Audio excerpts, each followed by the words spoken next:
15 heat race wins, 10 fastest times, 4 semi-final wins and 2 final wins. It's no wonder reigning champion Solberg is sat top of the table.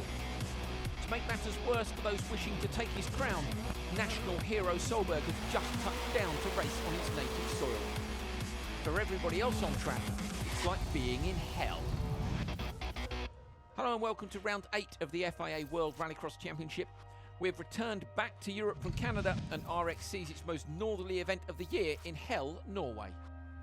Petter Solberg is top of the Drivers' Championship, leading fellow countryman Andreas Backerud by 46 points. Solberg may be topping the table, but Backerud is Mr. Consistent in 2015, qualifying for every final this season. He will want to give the Norwegian fans a new name to sing in Hell. I think the main thing this year was for us to be more consistent during the whole year. The team have a lot of stuff going on. We are still developing and I think we have had the pace, especially Germany and Sweden. Hopefully we have something good going on here in Norway. Backerud's consistency has provided the platform for his Ford OMSE team to take top spot in the Teams Championship, but Peugeot Hansen are a close second, trailing by only 2 points, thanks in part to Davy Genet's win last time out in Canada. Aptly, the Frenchman took the spoils in Quebec for his second win of the season, equalling the champion Solberg's tally for 2015. After victory, often you want to win again, but for sure, I want again win. Genet's win may have been bathed in sunshine, but it was a hard day on the rock face in the metal-grinding semi-final one. For the second race in a row, it was Genet's teammate Timmy Hansen making the headlines. Hansen and Solberg locked horns in the race to the first corner. Reini Snitich was caught up in the crossfire and was left exasperated as the wounded Hansen car blindsided him out of the jump. All three failed to make the final. The dust eventually settled, but emotions were at boiling point, and Timmy let Petter know exactly how he felt. I don't like it's like old-fashioned thing with the behavior out on the track. Basically at that point, we're all full of adrenaline and I say it's his fault and he says it's my fault. From his inboard, I was 1 car length in front when I was braking and turning in. Then he go on the inside, very fast. I think my front wheel is just behind his front wheel. It's quite big contact and I'm in the wall. I think that incident can be taken as a race incident. You can't come past there, and then he just crashed into my whole side and then he destroyed his wheel. I don't feel it was my fault, but okay. But this second one I think was the harder, where it's quite a lot separating us and then he comes back into my side. Still have my steering wheel completely straight, not even trying to turn over to the right, and then hit my back end and I was spinning. They slide wide in exit of first corner. I just in one moment saw the Petter with passengers doors in front of me. That was the moment when I thought, no, that's end. And then I felt car is good. I have to continue. I pushed hard, and just in the second corner I saw how the Timmy suspension broke. I'm turning left, but the car pulls me to the right, so unfortunately Nittis was at the wrong place at the wrong time. Canada race is behind me and I have to look in the future, and that's what I'm doing.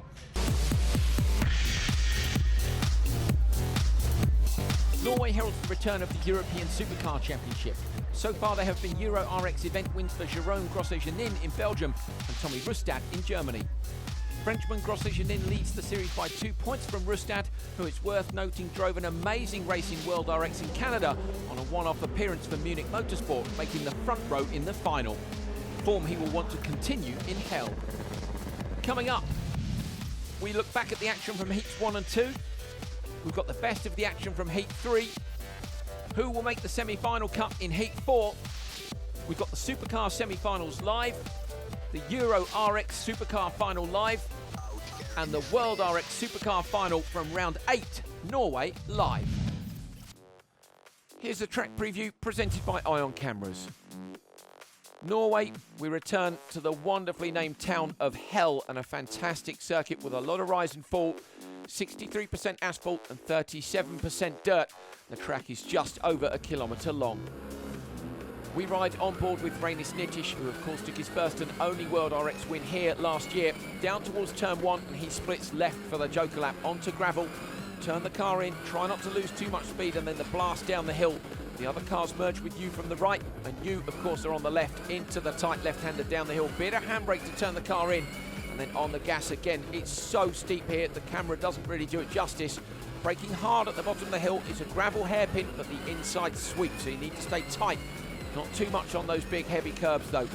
Up and over the crest, braking just before, and then unsighted into a left-hander close to the concrete wall on the left there, and then into the last corner, a tight right, and it's steep uphill, back on the gas, and it's over the finish line for a small jump.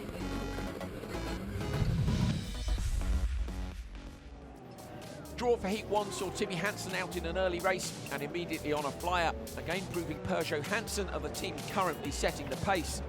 His teammate and Canada winner Davy Genet reinforced this by going even faster shortly afterwards, raising the benchmark even higher. Bordeaux MSC are the team being chased down in the standings, and they were immediately on the back foot when local star Andreas Backrud was given a penalty joker for jumping the start. His teammate Reinis Nitish looked to be on for the win out front, but hadn't reckoned on Anton Markland being back on top form in his EKS RX Audi. It was Markland who took the flag. EKS team boss Ekstrom wasn't having such a good run. He jokered off the start but struggled in the dust at the back of the field. Out front, Petter Solberg was giving the Norwegian fans something to cheer about, and then gave them a master class in sideways car control with the most incredible joker lap of the day, and promptly set fastest time in Heat 1. And Topi Heikkinen, whose engine let go, gave his team a big challenge with just an hour to change the unit. Markland Motorsports' PG Anderson and Topi Heikkinen put their earlier issues behind them to take a 1-2 in their Heat 2 outing, but Matthias Ekstrom's day was going from bad to worse. After being overtaken by Hedstrom in the joker lap, Ekstrom tried everything in the book to get back past and was lucky to get away without damage after big contact in turn 2. Try as he might, he couldn't find a gap, and his frustration led to a half spin and left Backrud to take a popular heat race win. Tord Linnerud had an enormous moment into turn 1, which resulted in him having to take the joker alongside Vibey, his Euro RX front-running teammate. Despite this, Linnerud was going quickly enough to match the pace of Larsen and very nearly got him at the joker lap exit. Linnerud compounded Vibey's misery when he clipped his teammate's now beached Polo on the way past, chasing Larsen all the way to the flag. Timur Timosyanov looked back on the form that saw him take 2 European Rallycross titles. With a very focused drive, he led one of the tightest races of the day over the line. Petter Solberg's crowd-pleasing antics didn't last into Heat 2. He hit the curbs hard enough in turn 1 to damage a tyre and leave him off the front-running pace. Genet looked to have gapped everyone, but when the jokers played out, Hansen's strategy proved to be the right one, and he led them over the line to not only a 1-2 in the heat, but at the top of the overnight standings as well. The car is so good right now, and with David we are really able to look at each other, and when we are so equal, that means that I am quicker in some corner and he is quicker in some corners. So then we can look at each other and, you know, together put the best lap in what is possible with this car. Timmy Hansen leading the overnight standings from teammate Davy Genet. Great showing here from Timur Timosyanov and Anton Markland. Just inside the top 12, Backrud and Stoll. Just outside, Val, Linnerud and PG Anderson. Okay, here at Olsberg's MSC, home of local hero Andreas Backrud. But first, let's have a word with Timur Timosyanov. Timur, it's great to see you and your car in one piece. It feels like the Timur Timosyanov of old is back. Yeah, sometimes this happens. We finish first and second heat with a really good result for me, for us, for the team, and still this, I bring this car back. That's a good result for us, and we're looking forward for the future. Still, we need to drive more and more, and hope that the result will be really good. But give us an idea, after quite a few frustrating events, what's changed here in Norway? You mean round 7? Yeah, it's 7 rounds. We've done some big problems and mistakes on the driving together with the technical issues, but Norway is a good track, and you can see today it's 20 drivers in 1 second. This is really good, and it's so competitive here. It's 47 drivers, 46. It's really good, and I hope that it will finish good. Well, let's hopefully see you in the semi-final and maybe even the final. Good luck. Crossing the fingers to that. Thank you. Thank you. Okay, so there's 3 drivers in this team. Let's head around here and see if we can find Renis Nitish.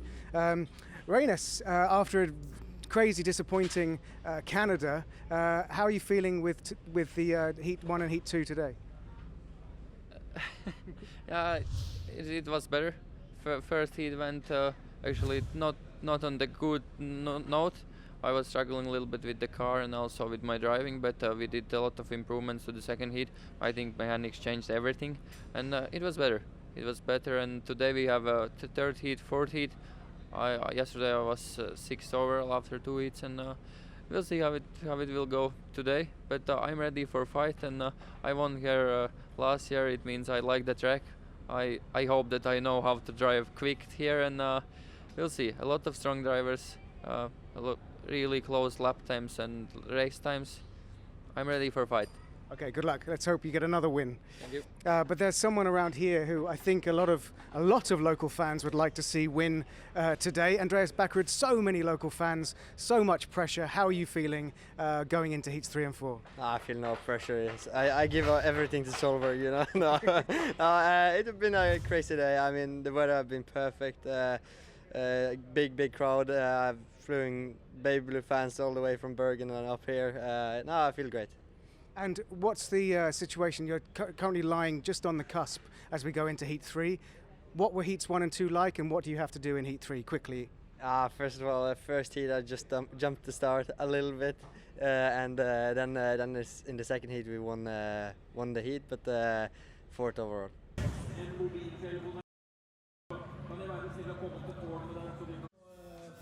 Hi, my name's Andrew Coley. Alongside me in the commentary box this weekend is Guy Wilkes, who of course made the final at the UK's round of World RX, and reporting from the paddock, as always, Neil Cole. As the action in Heat 3 got underway, there was a fair bit of carnage. Kutako with a bit of contact early on with Rennie Munich, but this was Pusha after the jump. His steering broke. He was lucky to stay out of the wall, which of course is where Holton in the Beetle went yesterday. That was Ramona Carlson getting spun round by Kuhn Powles, and unfortunately she broke her steering on the curb as well. On then to some of the quicker drivers. Petter Solberg, with not the greatest start, had to go to the joke that first time round. That should in theory be quick, but Matthias Ekström was on an absolute flyer, and the EKS RX team boss set what would be the fastest time of the weekend so far. Topi Heikkinen got a great start in his heat race down to turn 1. He was in the clear, and then nobody got near him. Drove around on his own for an easy win.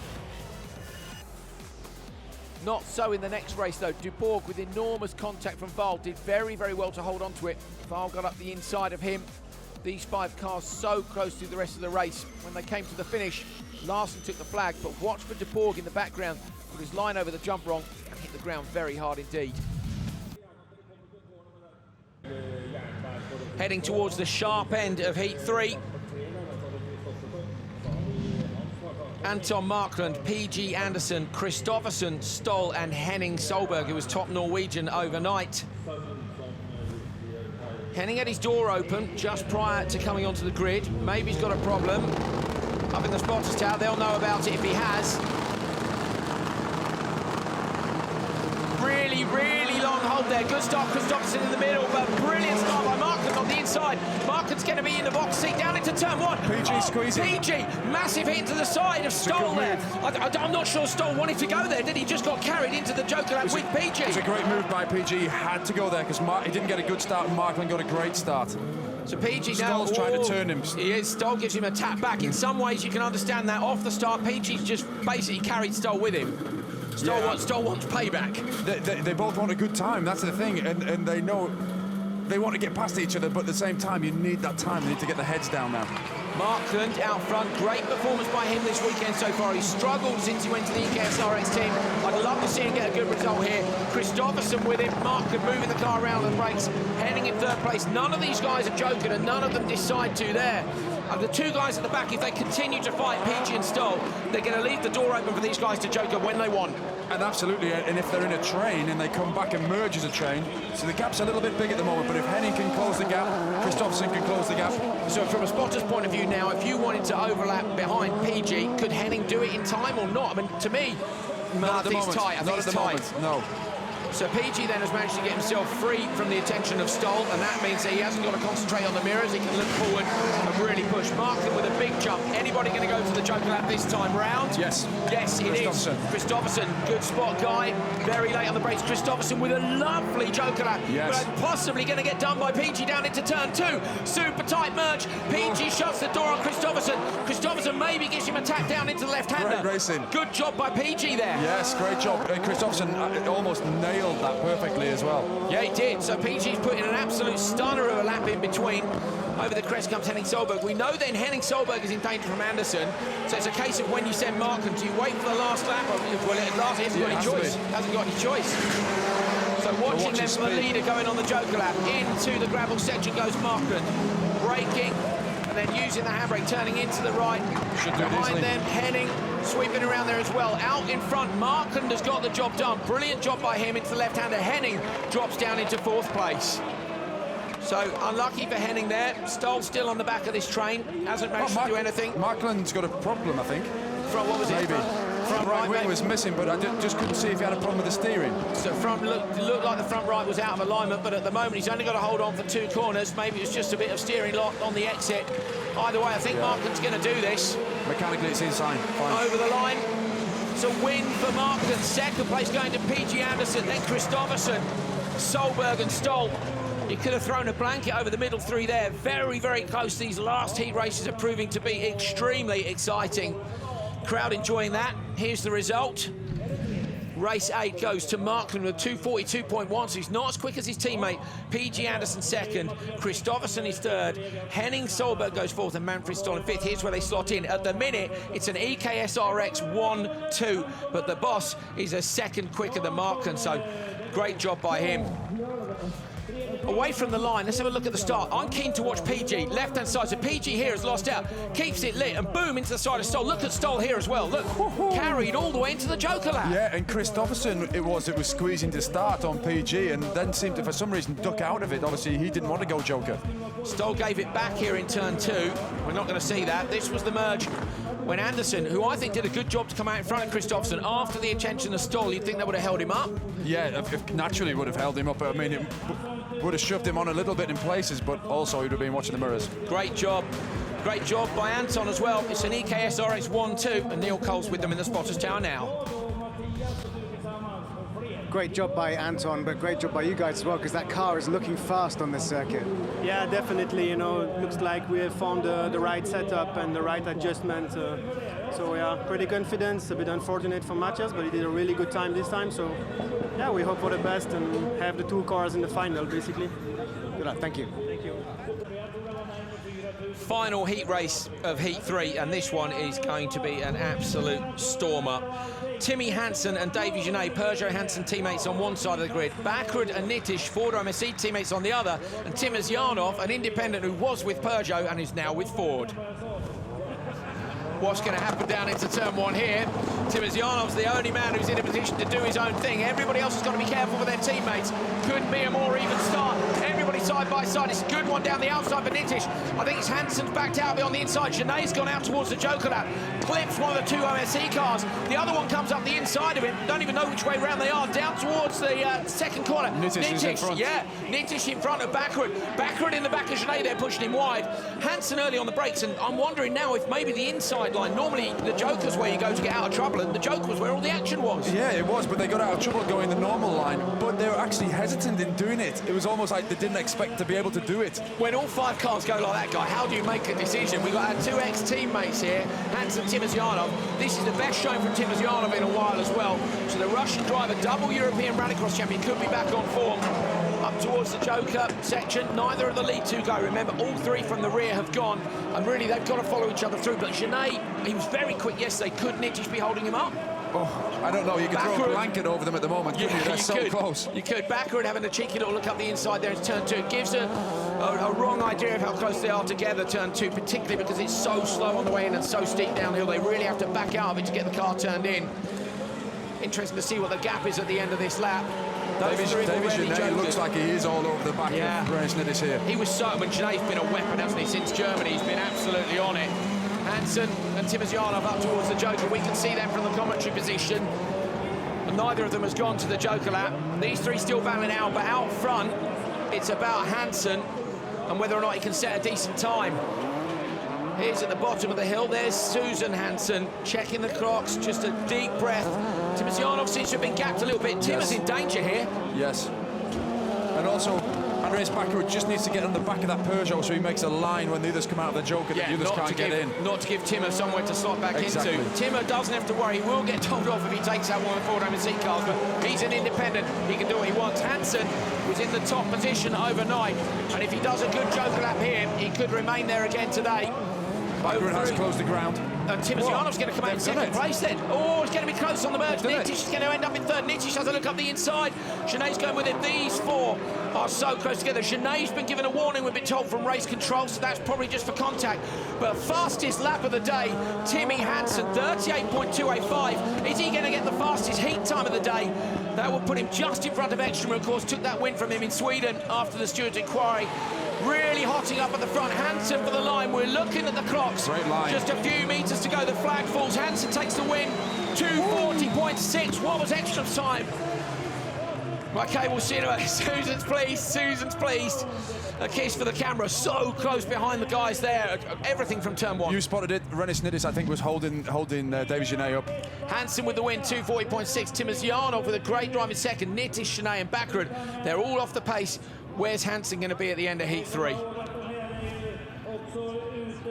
This is a replay of the start. So down towards turn one. Timosyanov actually there did exactly the right thing. He thought, I'm going to get smashed here, and he's just pulled out. Yeah, ended up getting absolutely. He did back out of it. Great job. But here you see Nitish, they're all fighting coming out of the Joker lap there, and it's just holding each other up. Bit of contact, bit of rubbing. Genet got the warning, maybe for that. I mean, there was a few little bits of contact. It is the fastest time of the heat. It is the fastest time of the heat. Confirmation. Hansen has got the fastest time. Great job by him. And these guys, all 2 or 3 seconds back, basically holding each other up. Genet unlucky there. He loses out. But Timmy Hansen, who was the top qualifier overnight, holds on to that position today, winning Heat 3. Brilliant drive by him. The team will be over the moon. Neil Cole's up in the spotters tower, and he's got Susan Hansen with him now. So that's the fastest time so far. It's still going strong, Timmy. You just spoke to him on the radio. What was his comment? Unfortunately, I didn't have a comment, but because he was already out of his car. But I heard him yelling, crossing that finish line. Yeah!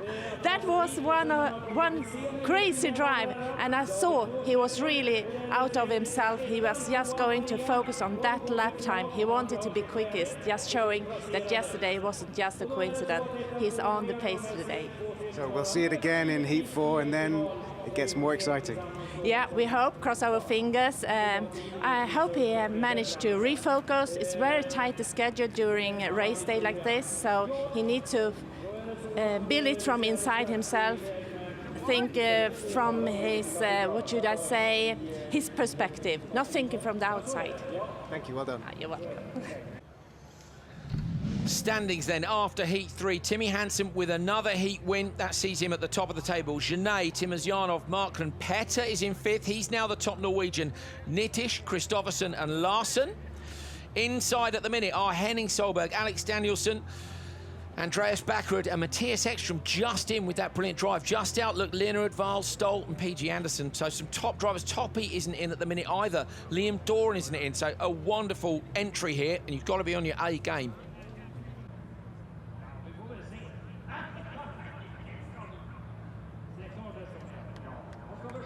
Well, as has become customary at every event this year, we send our wonderful slow-motion camera out to a corner and pick up some incredible pictures like this one of Larsen. That's Larsen coming through the last corner here, Guy, and this corner is pretty crucial.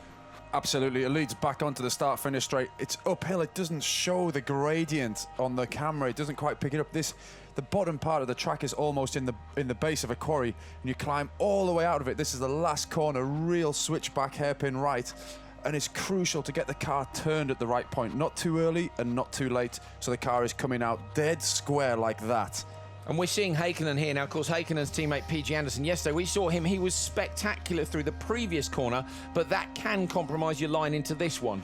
Absolutely, if you're carrying too much speed over the left, over the crest on the gravel section, just throws you too far wide, and that narrows you down onto the entry of the hairpin right. You need to be in the middle of the road approaching it, and so you need to carry enough speed but not too much that you compromise this last corner, because this is the most important. You're up the gears and all the way up to six gear, all the way down to the joker or the first corner. Liam Doran sweeping through that right-hander. You can see there the car dip on the front left as maybe just taps the brake to check it and bring it back onto the line he wants. Yeah, balancing the car through the corner, it's normal with the throttle and brake. Sometimes the drivers will use the handbrake, but if the car's got a really good balance, they should be able to do it with the left foot brake.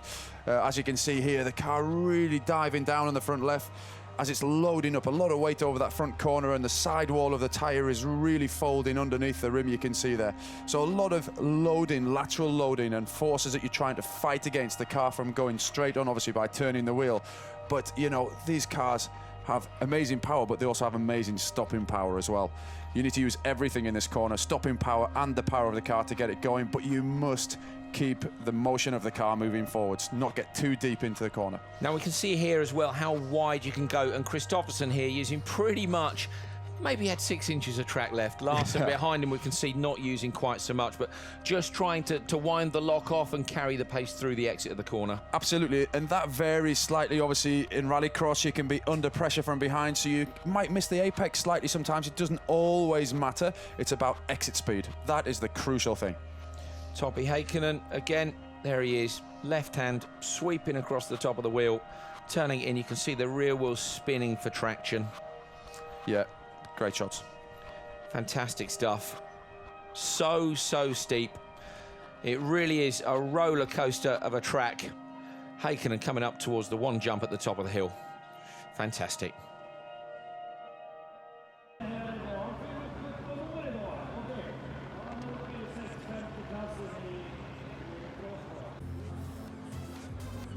Heat 4 saw some carnage just as Heat 3 had before it. Ramona Carlson unfortunately was on the receiving end. She got a good start but got spun round by Brugger on the way down to turn 1 and later retired. She was really worried that the car was going to go up in flames. Despite suffering from a misfire in the 5-cylinder yellow Clio, Lucas Walfridsson was on the inside down into turn 1. Powells took the joker on the first lap, but it was Walfridsson who took the win. There was a fair bit of contact off the start for Ollie O'Donovan. He got squeezed between Hafsingen and Holton. They then went up towards the joker lap, and it was O'Donovan who did the squeezing. Paltree ending up in the barriers. Paltree later on spinning across the bottom hairpin. Out front, Janis Baumanis took the flag.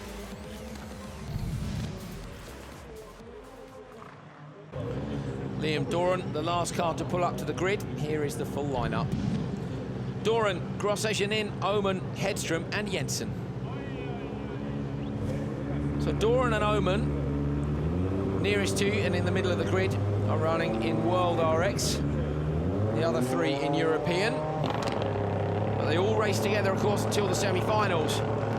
Doran on the inside. Can he get a good start? Lights change, and he doesn't. Doran goes backwards. Grosjean's got the best start. Oman's going with him. Oman's going to slot in behind Grosjean. They all go that way, and Liam decides to go to the joker at the last minute. He braked up behind the others, Guy. Is that a good idea or not? Well, no, indecision, you know, but it's so difficult off the start, you know. It's people say, do you have a plan before the start of a race? I don't think it's worth having one. It's almost a waste of time. You just have to react. It all depends what happens in the first 100 metres, and that is critical. And Liam obviously just got a little bit caught up. But it was not only him that was indecisive, there was a couple, and that's when it gets difficult to know who's going where. Obviously, you're seeing this from a commentator's perspective now. You did Sweden, Holly's with us as well. You did the UK earlier in the Mini, and you're doing France. It's easy, isn't it, to stand here when we can see the full picture and all 5 cars together. Not quite so easy when you sat in the car. Oh yeah, and we're seeing it in plan view, we're seeing it from above as well. So, you know, it's not even like somebody stood at the side of the track. We can see exactly what's going on like Scale Electric's cars. And it seems obvious up here, but sometimes when you're in and you're down on the track and you don't know what's happening, a lot of dust there. Doran trying to have a look at Jensen, but not quite enough room. And he could well get held up now. Grosjean in up the inside of Oman. That's a great move. Lovely track. Oh, no, Oman shuts the door on him, though. He's not having it. Yes. Driving very well. Good aggressive rally crossing. Yeah, certainly. And you know, Grosjean backing out when he realises he's going to get put in the wall. You know, nothing silly. Grosjean knows he needs to get through to the semis. He's fighting for a title. Yes. Over the jump. Still going to try and apply the pressure to Oman. Grosjean just got a little bit loose on the way into there and lost a little bit of ground. In some ways, I'm a little bit surprised he didn't joker there. I know he would drop behind the guy in third, but, you know, if he wants to try and overlap Oman, he needs to go on a different lap. He now can't. They have to go on the same lap. Yeah, absolutely. Oh, Oman's just wide. his chance. Oh, he shouldn't. Just in time. It was wide open too. Yeah. Grosjean, you can see, he's looking for space around him, but this is not going to be his best heat time. But that all came from he lost a bit of time in the first corner, and if he'd have been right of his bumper, then he could have taken the advantage. As he moves to the inside, Grosjean moves to the inside, goes over the gravel as they come over the jump. There isn't enough room. Oman takes a defensive line. Grosjean through the joker lap. He's going to try and get alongside him, but he can't get the power down early enough. They still come out in second and third place, but for me, Grosjean should have gone the lap earlier, Guy. Yeah, well, you know, like you said, it's easy saying it from up here, but at the same time, you know, they obviously have some tactics that they're thinking of. He's had a couple of opportunities to pass, but it's not to risk all at this moment, you know. No. It's heat racing, so make they need through. to and without trouble. Hedstrom, who we've barely seen all race, is going to come around and take an easy win on this one. Drives us go to Fabio normally. He's in an OMSE Ford this time. Win for him. Oman second, Grosjean in third. And they're all still fairly close together. Liam Doran at the back of the pack there, 250. Don't know if Doran's going to make the cut. We can see the results. Let's have a look at everybody's time. Hedstrom with the win from Oman, Grosjean, Jensen and Doran, 5 seconds separating them. Hedstrom slots in first. Doran's not even on the first page there, so it's a shame for Liam.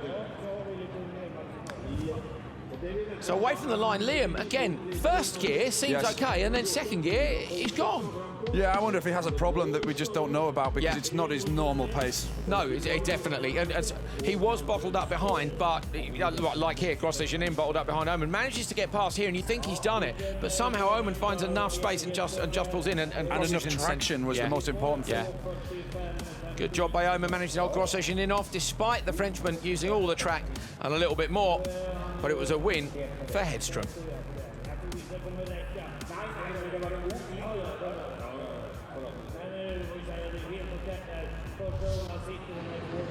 Great job, Peter. It seemed like you just had a quiet race all on your own. Yeah. Now I drive with a smile. We have changed a lot of all weekend, but now we have changed a lot of the suspensions. The car is like a dream to drive now. Ready for the next race? Tord Linnerud, Frode Holter, Alexander Wahl, Jean-Baptiste Dubourg and Manfred Stoll. The Hyundai rolling up to the grid. The marshals making sure that they're just that 12 centimetres from the jump start sensors. I think the only jump start we've had so far in supercar was Backerud yesterday. Got the naughty boy board and had to do a second joker lap, which cost him some time. Hopefully these guys can all get away in one go. Look at Stoll, he won't blink while he looks at the lights. Handbrake on, gear in, and away. Good start by the Hyundai. Linnerud, though, is up the inside of him. Linnerud goes late on the brakes, comes back past Dubourg, and Stoll goes straight to the joker lap. Stoll looks like he's going to come at the inside. Dubourg on board with Stoll, pushes Dubourg wide. Nicely done, a little bit of argy-bargy, but a good move. A little bit too much, actually. He ended up very deep into the heavy gravel, and you saw that he got sapped with the power there. Pulling gears, Guy. These cars just take the gears so fast. Is there anything else you've driven where you pull gears as quick as this? No. Yeah, there you go, there you go. From the horse's mouth. Very much looking forward to seeing Guy back out in France next time. Meanwhile, Linnerud leading from Wahl and Frode Holter. The Hyundai running well here this weekend. Up and over the jump. And Tord Linnerud needed to muscle his way in there because he's line 14th at the moment, so he needs to really step it up and get a good time here. Stoll, interestingly, seems to have closed the gap down to these guys in front already, so if he can continue to do that, none of them are jokered yet. Look at he's gaining it. We think maybe a 3-second gap at the minute, but Linnerud, and in the background there, Linnerud almost looking back Wahl up, and then behind him Holter came in really sideways. Dubourg is desperately trying to hold on to the shirt tails of Manfred Stoll here. Manfred's got the hammer down. Of course, these guys now in the dust, nothing they can do about that this weekend. It is so hot, and Wahl runs wide again, so Wahl runs wide. Val has dropped behind the Hyundai, so the Hyundai comes past the competition, second place, and they all go into the Joker together. I'm always amazed when they all go together, but I'm not sure Lindred's going to have enough. I think Stoll's going to come past. He is. It's taken Manfred Stoll 2 laps to go from a not great start into the lead. And not a great Joker as well, because he didn't do it contact with De Boer, with De Boer too. So Stoll in on an absolute flyer. They're so close to making it through to a final. It would be great to see one of the World RX Team Austria cars. We've got 3 cars here. They're running Christoph Brugger, and also, of course, team boss Max Puscher, who I have to say is looking better and better as time goes by. But look how close they are. They've all jokered. They're all within a couple of seconds of each other. They've got another lap to go. Anywhere to pass, Guy. If you were thinking now, where are the pressure points on this circuit? Corner 1, really, you can dive down the inside, but it's got to be a big lunge, you know. Corner 2 again, it's just not make a mistake anywhere, because there's so many transitions from gravel to tarmac and back again, and concrete, so many different surface changes. So it's just making sure that you're doing the right thing with the car and pushing right to the limit, but not beyond it. Oh, Lindred maybe beyond the limit. Stoll too. Stoll runs wide. Lindred goes tight and over the curves on the inside. So Lindred applying the pressure, and that's what you need, the man in front to make a mistake. Stoll flings the car in, rally style, lovely transition from the left to the right. They both smoke it up over the line. The checker flag falls. It's a drag race behind them for third, but De Boer gets it ahead of the Hyundai. On board with Stoll now. Bangs it down a couple of cogs. Quick look at the steering wheel, trying to figure out where the button had gone. Manfred Stoll with the win. Lindred, De Boer, Holter and Val.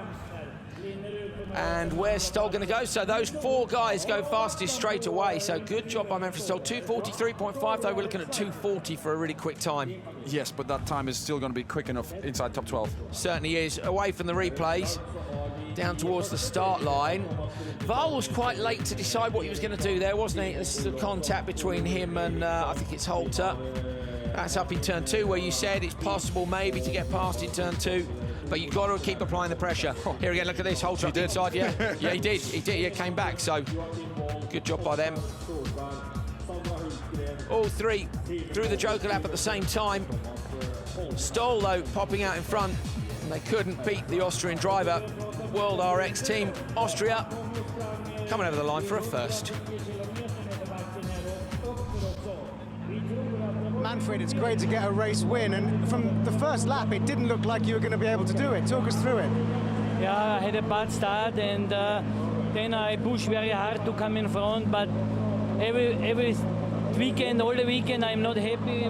The car is not working as it was in the last races, and it's a shame because we were so close in the last races, and now we lost time, and we don't know why we lost so much time. And talk us through the overtake on the Joker in that first lap, because it was quite an aggressive move. Yeah, I mean, he was very slowly into the corner, and they tried to go inside, and then he wants to go inside too, but I already was on the inside line, and then we hit each other. Thanks, Manfred. Heat 4, race 7. Some of the quickest drivers in this one. David Genet, Tommy Rustad, Andreas Backerud, Henning Solberg and Alex Danielsen.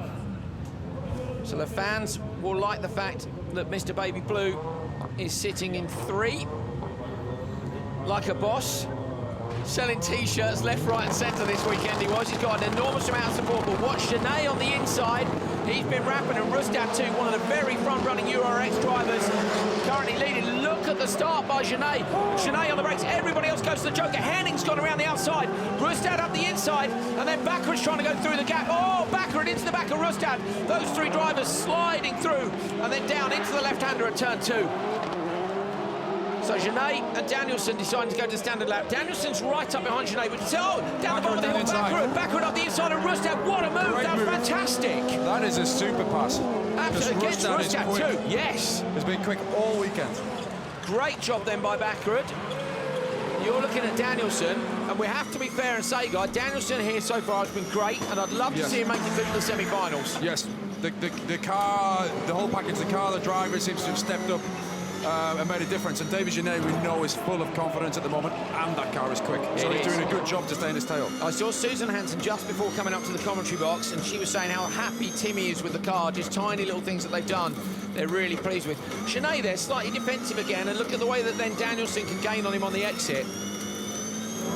David Genet is in control of this heat at the moment, and this race, should I say, and he doesn't want to make a mistake. So, you know, he doesn't want to feel the pressure. He can back Danielson up into the corner and then get the launch out of the corner and just pull a little bit all the time. And likewise, Danielson mustn't do anything stupid, because Rustad took his car out in Canada last time out and showed what it can do, and Danielson needs to prove to the team that he can do the same thing. Absolutely. Those two guys still to Joker. They're going to have to Joker on the last lap. So it's going to come down to whether or not Backerud has caught up with them enough. There's Backerud sliding through your shot now. They're on really good pace as well, the front two. They're setting good lap times.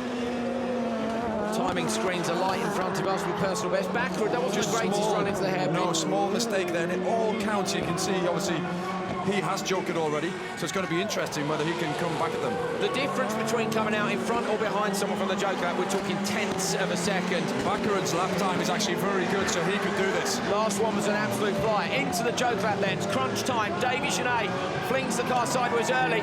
Backerud up the inside. Backerud's definitely done it. Rustad, I think, is going to slide in between them. Listen to the crowd. Yeah, they've gone mad. The crowd gone got mad. Rustad comes in between second. Danielson drops from second down to fourth. Genet from first to second through the hairpin at the bottom. On board again, listen to this. You can hear as they pull the gears up the hill. Danielson, you can see, because she wasn't close enough to David Genet, he's gone back to fourth. Great stuff. Backerud's going to take this. Listen for the crowd going mad. He'll set them off for sure. There they are, the fan club up on top of the hill. They'll be singing the Backerud song. They were singing it in hotel reception a couple of nights ago. I think if you were booking in as a guest, you didn't know the Rallycross was on, you'd have been terrified. Intimidation. 150 people in blue T-shirts going mad, and that's why Andreas Backerud with the win from David Genet. Those guys with decent times. Tommy Rustad, Alex Danielson and Henning Solberg. 3 Norwegians to cheer there, but the main one is the man who's gone top of the table. Backerud, fastest so far in Heat 4. From the start then, look at Genet. Genet backed out that really early. It's like everyone almost decided they'd gone. Danielson was clever there because he's backed out and then gone to the inside. And so was Backerud, because he was going to end up in another sandwich. He was already in a sandwich at the start line, but when they went into the Joker, he was in another one. He did a great job in that hit. He did indeed. Fantastic pass from Rustad. Rustad will be annoyed about that. Backerud caught him napping really there. Joker that merge. Backerud done one of the fastest laps of the day. Managed to get himself back out in front, and currently he is the leader of Heat 4. If he can hang on to that, the home fans are going to be over the moon.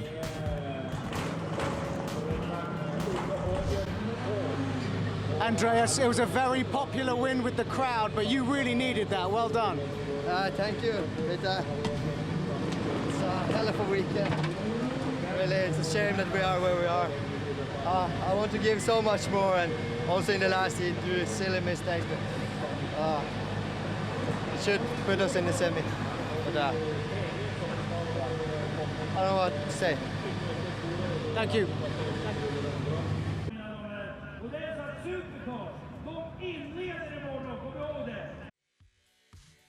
For the first time in 2015, the FIA World Rallycross Championship left Europe and travelled to Canada for round 7 of the season. After David Genet had crossed the finish line to win the event, the hard work and logistical challenge of moving 19 supercars and all the infrastructure that supports the championship began. World RX's logistical partner GAC were responsible for delivering the paddock 5,327 kilometres to Norway in time for round 8, just 2 weeks later.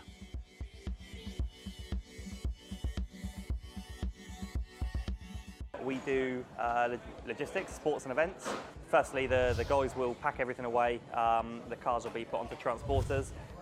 The spares will go into the containers that we've had that shipped over from Sweden. We have to declare everything from, like it's not just people think, oh, it's a car, but with the car comes, teams bring 20 wheels, they bring 15 drive shafts, whatever it may be, there's a box of tools, everything has to be accounted for in the custom system. I'm a workshop manager for Petter Solberg World Rallycross team. These guys that are doing this, they are very professional. That's their job, same as we have mechanics on the car, and they work with it all the time, so we trust them 100%. The only thing is the worry is maybe some delay, if it's bad weather, something with the customs, something that could delay everything. It will all go onto airport pallets, which they slide around and load onto the plane. So it's quite, I mean, it's the detail, because obviously you've got to balance the plane, the weights of the cargo, you know. I mean, it's incredible, the detail. And I mean, there's been over 500 hours of man hours of planning and prep, so to get to this point.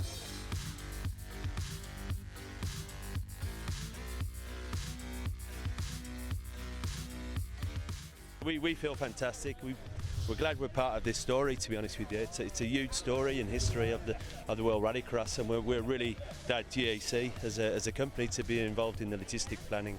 Just fantastic to see that when all the cars came with the plane, because normally they only do it in the Formula One. From Canada to here was just an amazing experience. To actually see the plane land, to see Petter driving down the runway, leading the plane in, it's unique. And it's something I'll never ever forget. They have closed off like a big, I think maybe 3 Ks of main road, roundabouts, over a bridge, flat out with the mayor in town, and big flames, and it was great.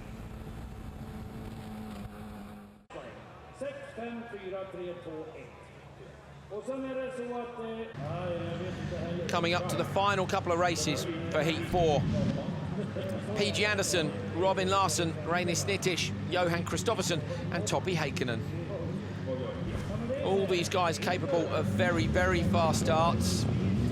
Who's going to get the squeeze and who's going to carry the speed through? The noise is just incredible as the 5 cars leave the line. PG Anderson's on the inside, seems to be getting good traction. Round the outside, Heikkinen. Anderson and Heikkinen both into the Joker lap together. Howard Heikkinen's gone up the wall. Heikkinen goes up the dirt bank, spins the car around. He needs to turn it left and get back on. Nitish is up behind PG. They couldn't have known they were both going to go, Guy. Pure tactics from PG Anderson, because he had the inside. He didn't necessarily have the best start, but is what he did. He slowed everybody that wanted to go to the right to the normal lap, because they had to brake, because he drove straight across the front of them. So better driving from PG. Day one, we weren't quite so convinced, but he's doing a good job today. But it's Larsson who leads from Kristoffersson. Larsson desperate for a good result. The last 2 years he's been here, he's blown an engine in hell, so he really was in hell. Don't jinx it. No, I know. I saw him yesterday, he was like, you know, a long way to go yet. Kristoffersson into the Joker lap, nicely done, but I don't think he's going to have enough. I think PG's going to get out in front, maybe Nitish too. Nitish and Kristoffersson so close on the merge. They almost touch wheels. Nitish on the handbrake, turns the car in, but Kristoffersson's got it done. It's got to be interesting now, because those two really need to push. PG's on an absolute flyer here. Larsson's going to have to gap him. Would you go now, or do you give it, you know, if you don't go now, you're giving PG time to catch up? There is that, yes. Depends what the lap times are like at the moment. And Guy Wilkes having a look at the timing screen up here in the commentary position. Larsson's doing good lap times. Yes, very good. Larsson's just done his best into the Joker lap. Larsson goes now on the handbrake. He's too wide. He's going to come in for a late apex, but is he going to get out in front of Kristoffersson? He's not going to get out in front of Anderson. Very nicely done by Larsson. Ran a little bit wide. Even with a perfect Joker, I don't think he'd have got PG. No, PG has had the hammer down. He's really got his head in gear today. Yesterday he was not so great at all, by his own admission. But yeah, sliding a little bit wide there, but looks to have this one under control. He does indeed. Not going to be trolled by his own teammate. Unfortunate for him, wasn't it, that Heikkinen was the one who lost out with the moves up in turn 1. But I know when we see the replays, we might figure out whether or not there was any contact. It's a bun fight down into there, and you just don't know where you're going to come out. It really is reactive. Like I said before, you can't have a plan. You really don't want your teammate in the same race, do you? Because then do you choose to split tactics before you start or not? Not when one's on the outside and one's on the inside of the grid. You know, something's going to happen, but you definitely wouldn't want to be in the middle. Definitely not. PG down the hill has managed to gap them again. Is this going to be a great time from him? It was 2:02.8 on the way around last time. I don't think that's going to be quite fast enough, but checkered flag is being unfurled in front of us. Look at PG. He loves to give it the big send. Round the right-hander. Gasses it up over the line. Every inch of the track and the curb. 2:42.000. Absolutely dead on. And we'll be waiting for Heikkinen to come round. Heikkinen a long way back, but takes the flag in front of us now. Not had a great weekend after Canada. No, disappointing. Well, here's the result, and there is that 0:00 time for Anderson. That's pretty good. Kristoffersson, Larsson, Nitish and Heikkinen. And where are they going to go? PG slots into second place, so Backrud continues to lead Heat 4. Are we going to get a Norwegian Heat win? That will really please the crowd. This was a look back at the start. Talk us through this, guy. So PG and Toppy in particular. Just watch PG. He's on the inside and he drives straight across. Backward was trying to go for the inside line. Toppy did that on his own from the looks of things. It's like he's got a load of opposite lock on. It's then hooked up and flicked the car back the other way. Toppy's a great driver, but you have to remember he's from a circuit racing background. I was talking about the gravel up there. The thing he should have done, I would guess, was go flat out with the throttle, but we can't tell exactly what's happening from the contact point of view.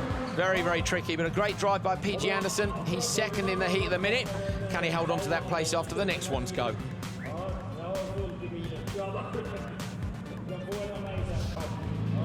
PG, we can see that meant a lot to you. You were pushing from start to finish there. I was pushing hard and I had a strategy to be in the Joker and try to upset some of the other drivers and make them confused. And it worked out. The driving wasn't perfect. I might have been pushing slightly too hard and was a bit too wide. But I was enjoying, and let's cross the fingers for someone's bad luck in the last heat, so I will get the last position to the semi-final. But at the moment, I'm not sure. In that Joker, in that first, when you were pushing, I couldn't tell if there was contact with Toppy. Was there any contact? Yeah, maybe, but he was on the outside, so he was an easy target for me, but he must have done a very good start. Thank you. Thank you. Well, the final cars are now on the grid and ready to go. These are the only people that can deny Backerud that heat win. It's Timmy Hansen, Matthias Ekström, Anton Markland, Petter Solberg and Timozyanov. And if you're Backerud, those are 5 guys that you'd rather not see going in the last race. They're all going well. Timozyanov particularly going well against his form, along with Markland too. Oh, great start, Solberg. He definitely either gets the lights or reactive passes. He gets across in front of Hansen. Hansen can't go to the Joker lap there because there are people outside him, so into the Joker lap, Timozyanov. Markland's up the inside, but Timozyanov carries the speed through.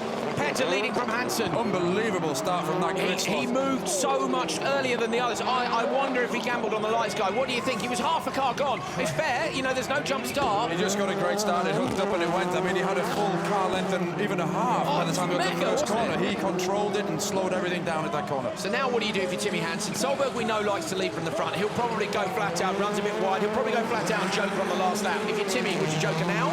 Petter's pace is fast. He's got to follow him. So just go with it. Unless Timmy thinks he's faster, but I would follow him all the way to the finish. There you go. So Petter, Timmy and Anton up into turn 1. Timozyanov and Markland have both jokered already. Down the hill.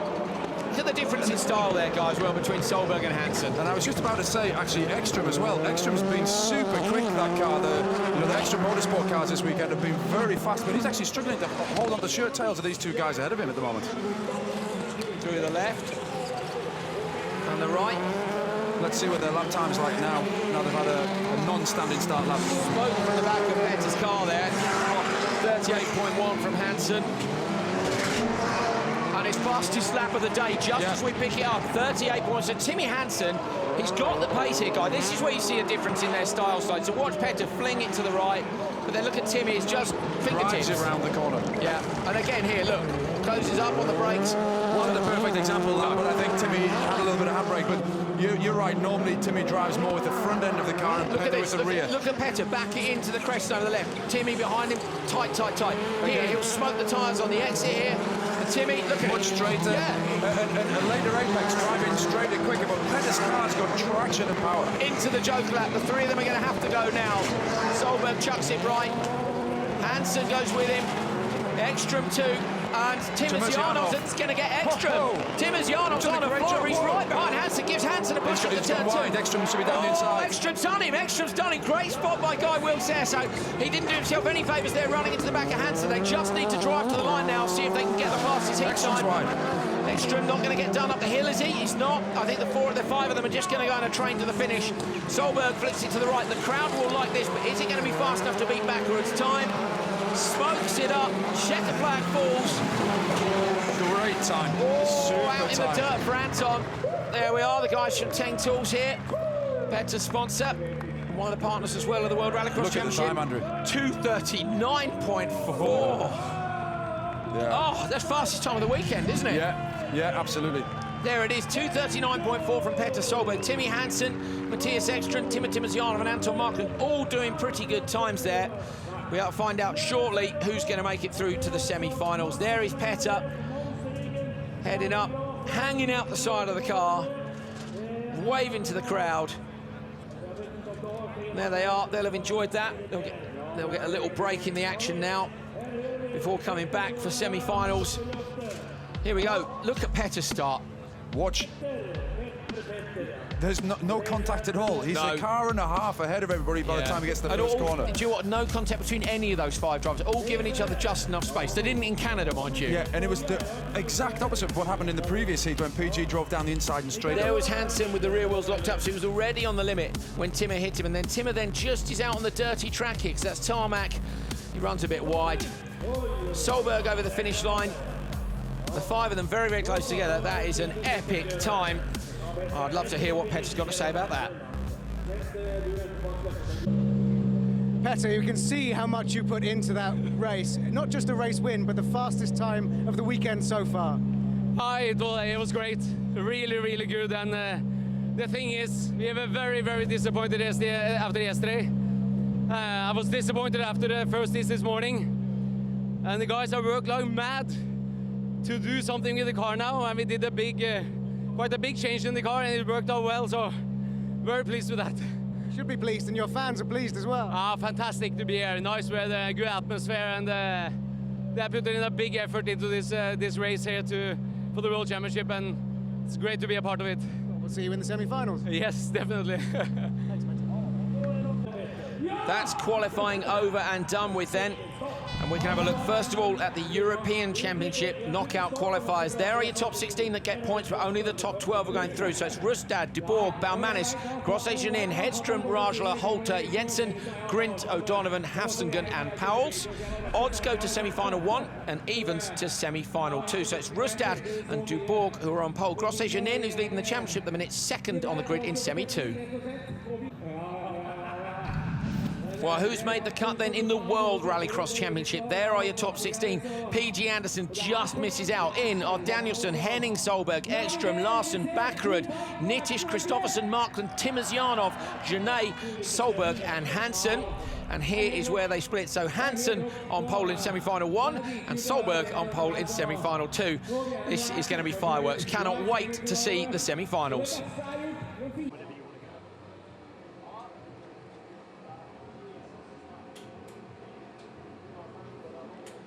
Well, behind the scenes here at Volkswagen Team Sweden, there's the engineers looking at the data. This is the car of Johan Kristoffersen, who has made it through to the semi-finals. Mixed fortunes here because Tord Linnerud hasn't, but let's have a quick word with Johan.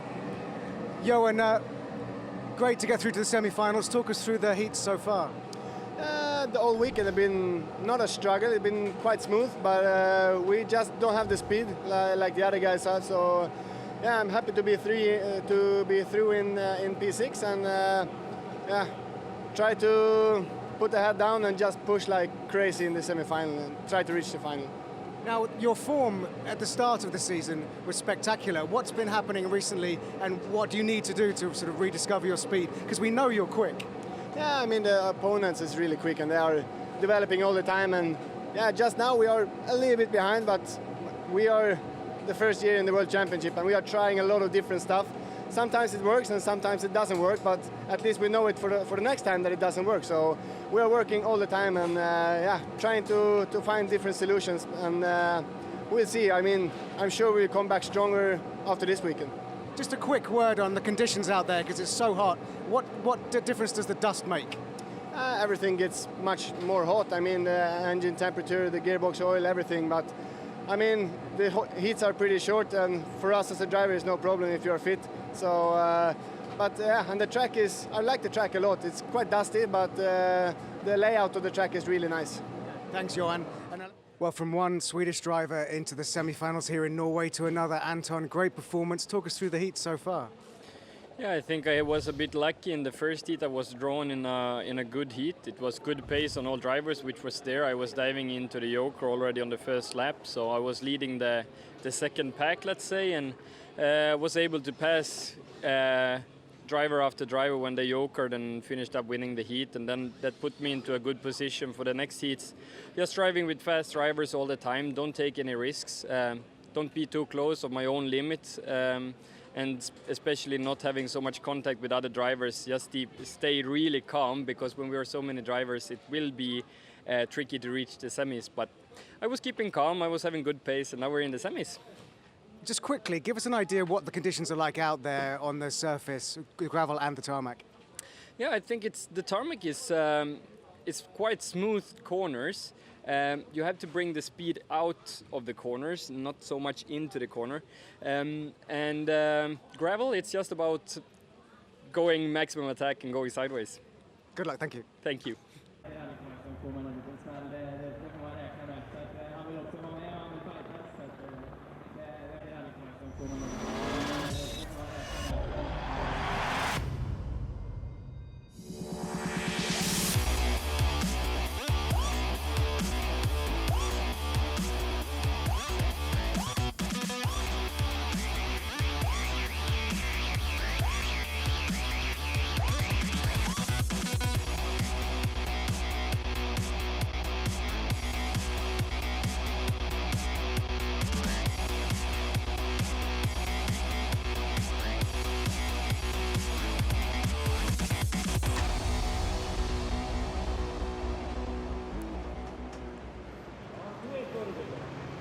Well, hello from a place called Hell, which, as you can see, is really rather nice. 3 helicopters hovering above us here. They've been bringing guests in and out all day long.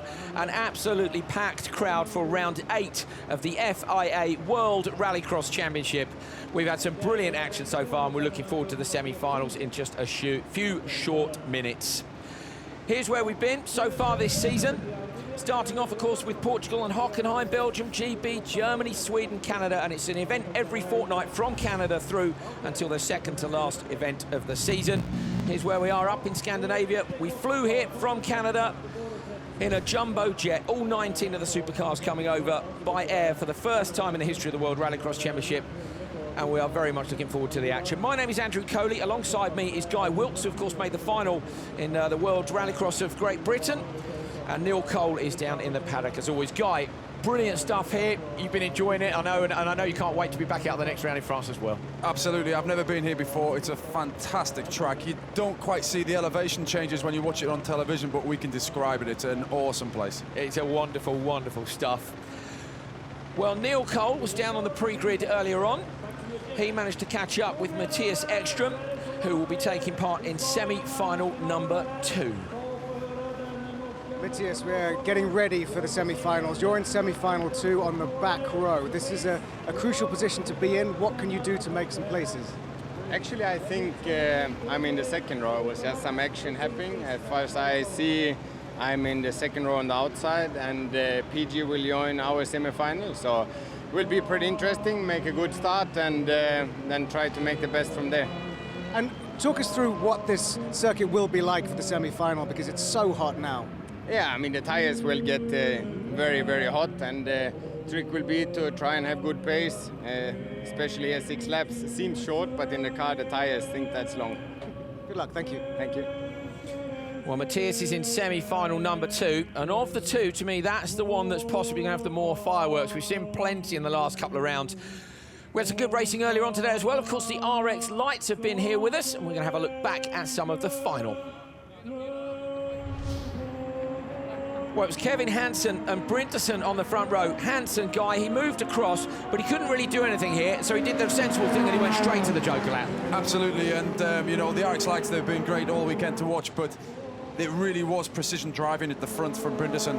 They can't do it, you can't make mistakes in these cars. I mean, 300 and something horsepower, 320 odd horsepower is a lot, but when everybody is in exactly the same car, the tiniest little mistake means that you drop back. And they're naturally aspirated as well. So, you know, they haven't got bags of torque, they've got good power, they rev very strongly, but as you can see here, this drops down very, very steeply from that hairpin left, and they climb back up very steeply as well. So it was a strong drive from Brinterson. He won here, but it's Hansen who continues to lead the championship. Thomas Brinterson is down in the pre-grid. He is with Neil Cole, and we can hear from him now. Thomas, congratulations. It looked like a great race. How does it feel to win in Norway? It's amazing. I'm half Norwegian, and it's really great to win here in Norway. And talk us through your progress through the whole weekend, because it seemed to be quite dominant. Yeah, my 3 first heat, I have 2 first and 1 second, and then we had problem in the 4th heat, but we fixed it and won the semi-final and final. So it's unbelievable. Well done, thank you. Thank you so much. Well, there's the Norwegian flags. Brinterson, half Norwegian. A fantastic crowd here looking to try and see a Norwegian win. The weather has been stunning all weekend. High 20s, pushing up to 30. It is very hot in hell. Well, we can have a look back at the action over the last couple of days, the 4 qualifying heats, how we got to where we are now. Well, day 1, it was all about Hansen and Genet. They were on an absolute flyer. On to today, heat 3, Timmy Hansen again taking a win. Timosyanov showing much better form. He hasn't been on quite that form recently. This was Bakkerud passing Rustad. Henning Solberg down there too, so a real battle of the Norwegians. Bakkerud doing a good job there, but heat 4 was all about Petter Solberg. He got a rocket ship of a start, went down into turn 1 first and won the heat with the fastest time of the weekend. He hasn't had it all his own way though, is he out of his own way in the semi-finals. It's Hansen on pole in semi-1, Solberg on pole in semi-final number 2. Well, the crowd are looking forward to all the action. We are as well. Here is what we've got coming for you in the next hour. First of all then, as always, we have the supercar semi-final. 6 laps, the top 3 cars go through, the bottom 3 cars are going home. The European Supercar Championship sees its 3rd round of 5 here in Norway. We're going to see the final live, and then we have the supercar final live for round 8 of the FIA World Rallycross Championship. A home win or not? The cars are getting ready to come out onto the grid. Neil Cole managed to have a chat with the pole sitter for this one just a few minutes ago. He was with Timmy Hansen. Timmy, front row, pole position for the first semi-final. Couldn't be better. You've got your teammate alongside you, and Petter and Matthias are in the other semi. Yeah, it definitely feels safe to have Davi alongside me. You know, we both know each other's tactics, and it's gonna be hopefully an easy first corner if the sun goes to plan. And if we can be as quick as we've been before, I think we can save some tires even through the semi-final. And even at the moment, we have better material. So I mean, we have played very much tactics this weekend, and I hope now it can pay off. Tyres will obviously come under a great deal of stress because of the temperatures and the longer races, but the clean air being at the front will help because there'll be no dust, hopefully. Yeah, and clean air helps with the power of the car. So if I can get out in front and do the races I've done almost the whole weekend, then I'm really confident, and I will do my job and I will push really hard, and hopefully by the end of the day we can be top of the podium. Good luck. Thank you. Well, everybody looking nervous up in the Iron Spotters Tower. If it's anything like the final was in Canada, it's going to be very, very exciting, semi-finals and final. Of course, we were there just 2 weeks ago, and that is the airport which the cars flew into. So as I said earlier, for the first time ever, thanks to our logistics partner GAC, 19 World Rallycross supercars flew here in a jumbo jet, landed, and Petter Solberg led them into their stand, unloaded the cars, and we are ready to go for round 8 of the World Rallycross Championship. Fantastic stuff. Here's the grid then for semi-final number 1. On the front row, it's the Peugeot Hansen teammates, Timmy Hansen and Davy Genet. Up behind them, Anton Markland and Reinis Nittisch, the winner here last year. And then Robin Larsen and Henning Solberg on the back row. Well, if I was on the front row, I'd be relatively pleased with those that are behind me, Guy. Nittisch and Markland hopefully will take a sensible approach, but also, of course, Timmy knows he's not going to clash with Genet, and we reckon split strategy. Yeah, absolutely. I think off the start here, you know, if you're outside 3, Joker. Here we go, then semi-final number 1. Oh, it looked like a good start from Markland on row 2, but the Hansen cars are going to hold it down towards toe 1. Markland slots in behind Hansen, and as we thought, Genet straight into the Joker. Basically, the grid has gone 2 ways. Oh, Genet wide to Bakkerud and Henning Solberg have both gone through. Yes, Bakkerud, sorry, yeah. Great stuff. No, Nittisch, you're right, it's Nittisch. No, we can't decide too much going on at the start. So down towards the corner of the bottom hill. Guy, the grid there split itself left and right, basically. The guys on the right went standard lap, the guys on the left went Joker. Quite because if you get into really third position, going into the first corner on the inside lap, you're in no man's land. You've got to get hung out to dry, really, in the whole race. You can't make headway. Larson up the inside. Larson up the inside of Mark, and that was really clean. Tiny bit of contact mid-corner. I think Mark left the door open a little bit. Absolutely, it wasn't ajar, it was wide open. Bit of a shame for Mark, and this is the first weekend that we've seen him do a decent drive in a little while. He's now all over the back of Larson. Look at him, so he's got the pace, taps Larson into the downhill hairpin. Hansen's away, but we've got two great races going on here because we've got two separate races until everybody completes the Joker. The back three who have all jokered are in a train. So when the merge comes, it's going to be mega tight. It is going to be very tight indeed. 3 have jokered, 3 haven't. So Genet, Henning Solberg and Reini Snittish have jokered. Anton running a bit wide again there, and that's where he got the line wrong last time, and Larson got through. Larson smokes the tyres up over the crest, and still they don't joker. So do you think we're going to see the complete split strategy here of the 3 cars waiting until the last lap and 3 cars going on the first? Yes, and we're also seeing Genet. Genet is actually catching the back of Larson, so he's really got the hammer down now. So big action at the back. Got back past then, managed to get back past Nittish and Solberg, so good job by him. That's Solberg. Henning Solberg having a look up the inside of Nittish, all the way around the outside of the right-hander. Nittish is on the inside down towards the hairpin. Henning Solberg over the curbs on the inside. Careful, Henning. We've seen cars get broken there, Guy. Absolutely, the curbs down there are so aggressive, and even into the first corner, Henning Solberg broke a TCA in a heat yesterday, so you can't attack them too much. Got to be careful. Timmy Hansen out front, meanwhile, has no pressure from behind. He's walking away, and one piece of information we've had is we know Timmy is on new tyres. Yeah, him and David Larson jokers. Yeah. Larson into the joker. He slots out, and I think he's come out behind Genet. He hasn't. Genet's already jokered, so... I think both Peugeots are on new tyres, to be honest, Andrew. Fantastic job by them. And then you look at the pace they've had in Heat 4 on old tyres, and it tells you how quick these cars are. The cars are dialed in, that's for sure. The team are really strong at the moment. So Hansen, with 2 more laps to go, they're so calm about their joker decisions. You know, they know. Look at Susan, just nodding away. They're sure about the strategy, Guy. They know the numbers. They know exactly how much time they need, and I can even tell you the naked eye, he has enough at the moment. Hansen looking very, very strongly to go through to the front row. He'd be desperate to take a win after he lost the win in Sweden and then looked on for a brilliant result in Canada. It didn't happen there either. Yeah. Can he do it here in Norway? He's racing David Genet. David Genet is actually joking already, even though he had a little bit of a fight in the joker. But you're looking about 3.5 seconds difference. And, you know, at the moment, Timmy Hansen has almost 6 over David Genet. I'd love to have seen where Genet managed to get past the other 2 guys. It must have been a decent move by him, and early on as well, decisive. Just got himself back into the fight. So might see both the Peugeot Hansen to Timmy to the joker lap. Final lap, flings it in, little bit wide. Not the greatest joker lap, but I think it's going to be enough. Yeah, behind him, Markland goes in. It's David Genet's racing. He's got loads of time. It's comfortable. Absolutely fantastic job then by Peugeot Hansen. Markland unfortunately falls back, and Larson I think is going to make it through. Nittish up the, it's Nittish. Great manoeuvre. It's Nittish, sorry. Nittish up the inside. He's gone past Markland. Good job by him. Everybody's jokered, and at the minute I think it's Larson who's in 3rd place. Round the hairpin at the bottom of the hill. So last year's winner Nittish is going to miss out by 1 place. He'll be disappointed. Hansen, look, he's on an absolute cruise to the flag. He can save the tyres for the final. Hansen then goes through to the final. He wins semi-final 1. His teammate Genet with a brilliant drive goes through in 2nd place. And 3rd place goes to Larson, who's had a nightmare here for the last 2 years. Brilliant job by them. Nittish, Markland and Henning Solberg are out.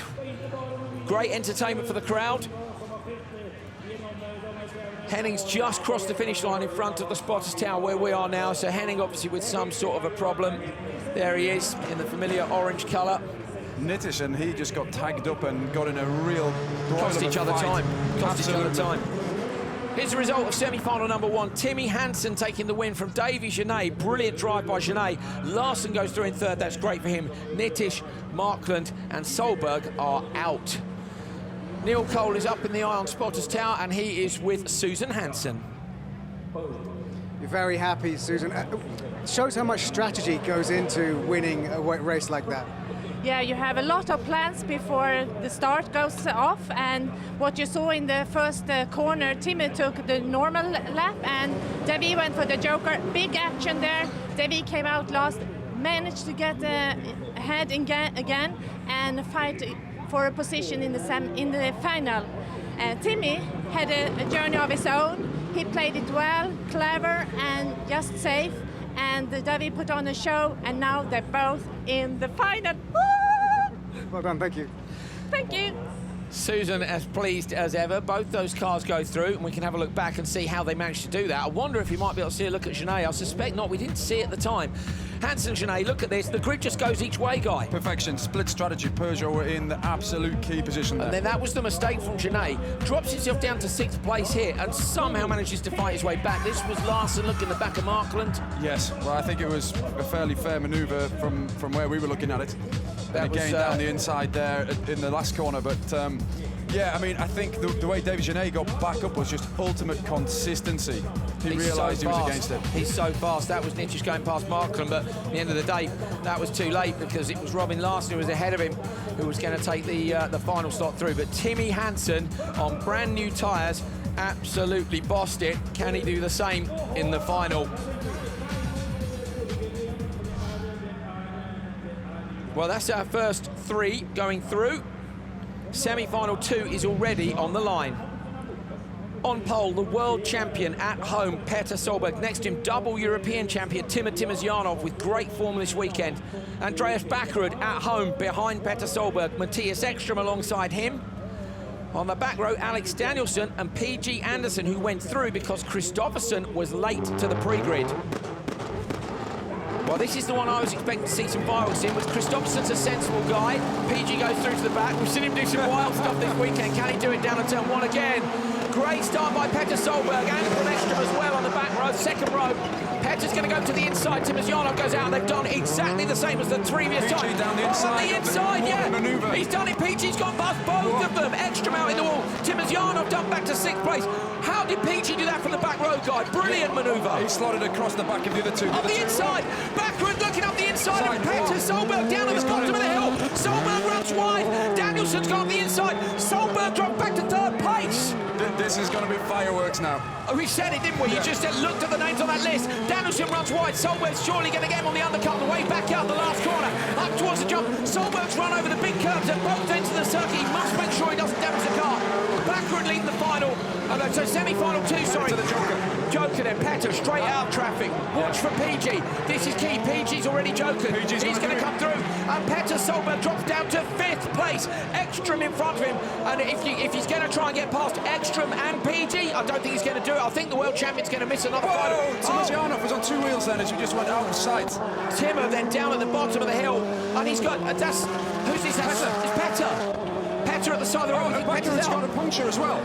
So it's just masses and masses of drama. Andreas Backerud around the right-hander. Danielsson is all over the back of him. Danielsson, who hasn't shown really any form all year, follows Backerud with a pretty bad line over the crest. Around the right-hander at the end, and Danielsson's trying to get alongside him. We're on board with him now. Looking then back. Backerud turned to the left. The front right tyre is completely flat. Brilliant spot by Guy. And Danielsson's done him. There's the rest of Petter's car in the road. Ekström slowed down as well. Timosyanov's rolled. Timosyanov rolled. So Timosyanov, everything has happened. Everything has happened in this second semi-final. So Backerud's got a puncture. Alex Danielsson, the first time he's made it through to the semi-finals, looks like he might go through and do what Rustad did. Stick it on the front row of the grid. Solberg's just passed us, going slowly down the straight. There he is. The whole rear end of the car's missing. There's a fight on here, though. They don't need to fight. That's the thing. Danielsson, obviously Backerud with his puncture, and now PG. They're quite comfortable, really. PG's going to lead. He's going to lead. He went through. PG, remember, qualified in P13. He wasn't supposed to be here because Kristoffersson has gone. PG goes through, and he might make it through to the front row of the grid. I think we need another commentator to keep up here. It's unbelievable. We just can't see everything that's going on. Down at the bottom of that, Petter Solberg in the background going slowly. And there's Backerud coming around the old trunk, but Backerud's he's still got the puncture. I think he might have spun, but I think he's quite safe. It depends where Timosyanov is. We're not seeing that at the moment. PG obviously leading this one out. PG with the bonnet up. Timosyanov is still going, and he has passed Matthias Ekström. Thank you. Another piece of information coming. So much going on that we just cannot keep up with everything that's happened. So PG Anderson is the leader from Danielsson and Backerud. Backerud is going round in 3rd. Well, he's lost the wheel. Backerud's wheel off. Backerud's wheel off down at turn 1 from the competition. So Backerud now has got a whole lap to do with only 3 wheels. He's going to pull off. Backerud pulls off, so Backerud is out. So who's going to go through here? At the minute, it's Timosyanov. He's going to go through in 3rd place at the minute. It will be Timosyanov, who we think rolled the car earlier on. I didn't see at the time. We've got so much going on up here. PG leads. Let's get them over the line. Yes. Danielson going through in second place. We've got 1 lap to go. And Timozyanov is going to come through in third, but we can't see him. You can see the start line from there. Last lap then, PG around the left-hander. Going down the hill, Danielson's going with him. There's Timozyanov over the line in front of the commentary position now. He heads down to turn 1 with the whole of the front end of the car smashed in. So there he is, there's Timozyanov. That is Timozyanov in third place. Can they even get that car repaired and get it through to the final? Well, he just had to get it across the finish line first. You know, that's the most important thing, that he does qualify. PG's obviously got this going comfortably. Last corner up the hill.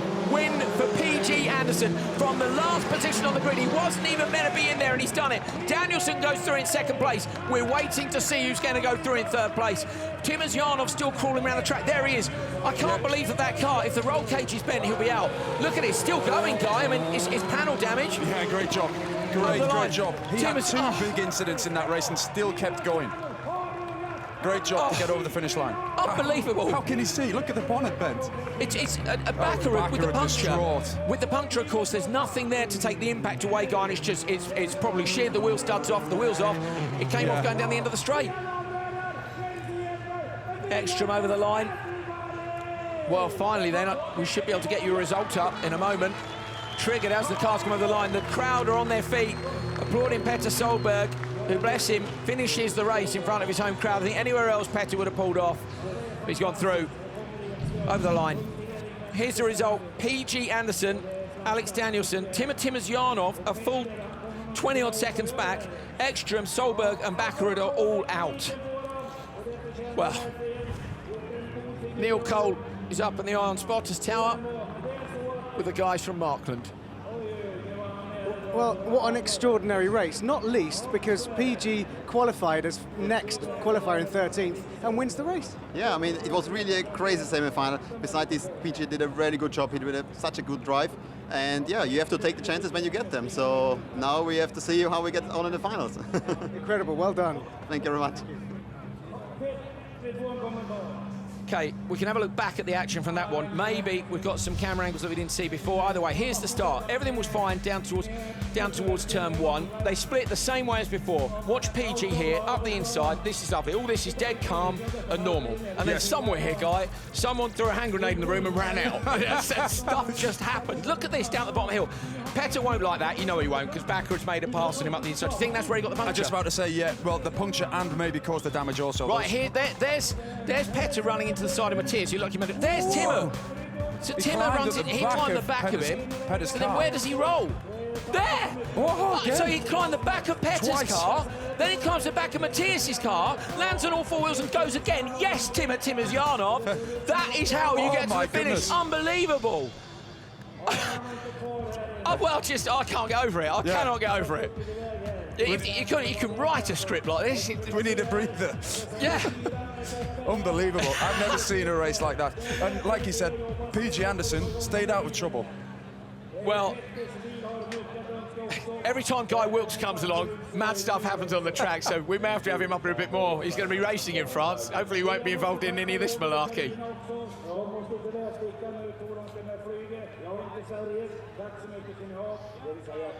Okay, so the semi-finals are done then. We've only got the final of European Supercar to come and World Supercar after that. But in the meantime, we can have a look back at our touring car race that was here as one of our support categories this weekend as well. So this is a look really at the qualifying, and that's because this guy here, Salston, has got the job done in terms of the championship. He won 3 events in a row. This was Heat 4, and he made it all the way through. Didn't even know he won the championship. Went out, and it was Neil Cole who told him. Well, you didn't make it to the first corner of your heat, but it doesn't matter. You are the champion of 2015. Yeah, it feels great. I'm really disappointed that the drive shaft broke during the warming of the tires, but the main thing now is that I'm going to need to refocus, and I want to bring home this race as well. But to be champion feels great, and the car has been working so good this weekend, and it's really a team effort, and I'm really proud of everyone. So I need to get running through the supercar depot and find some spare parts. So as well as fixing up the car, forget about that. What does it mean to you to be champion? Well, it means very much to me. My family has sacrificed a lot to make me race this weekend, and I'm really proud of my future wife and my son, kid, who has been with me since Belgium when he's just 1 month old. And well, it feels great to do this as a team effort, and feel a lot of confidence until next year, hoping to take home the title even then, whatever I'm gonna drive. So I'm really happy. Yes, thank you. Thank you very much. Well, I think he was quite surprised, to be honest, to take the victory. He went through to the final despite that. Good qualifying from Souston. He was second in Heat 1 and in Heat 2. First in Heat 3. That DNF in Heat 4 didn't matter in the end. Magda, who was one of his main championship rivals, had a bit of a shocker this weekend. Bit more contact. You can see the merge here from gravel onto tarmac, Guy, and that's where we've seen all the trouble in semi-final 2 just now. Absolutely. Remember, these cars are obviously naturally aspirated and rear-wheel drive, so they take some controlling around these corners. You can't just stand on the throttle, although a lot of the drivers can. Sideways business.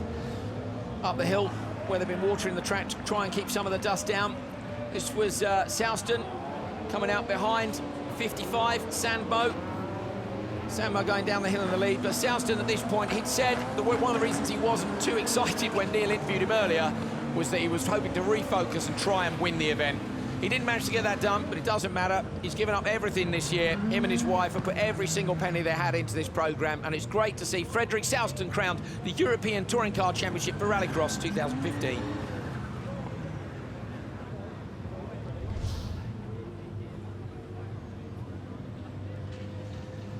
Well, it's nearly time for the European Rallycross Championship Supercar Final.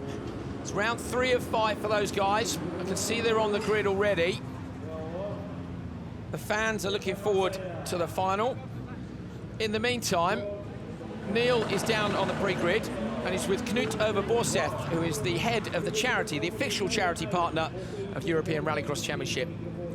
Drive for Life. Knut, it's great to see you here, but you're not driving, you're representing the charity. Explain a little bit about the official Euro RX charity. Drive for Life program is working with a child with different problems, and we are trying to help them to stay in school and out of all the problems. So the partnership with IMG and Euro RX is amazing for us. And there was an activity the other night where these supercar drivers, the World RX drivers, tried your drift trikes. Tell us a bit more about that. Yeah, it was some type of race carts the kids in the Drive for Life program in Norway has built, and together with the drivers here, the Friday night was amazing, and it was extremely good for the kids to see their stars in their carts. Thank you very much. Good luck with it. Let's watch the Euro final. Thank you. Thank you.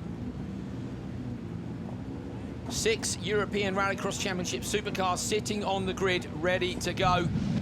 Front row, the 2 championship battlers, Tommy Rustad and Jerome Grosset-Janin.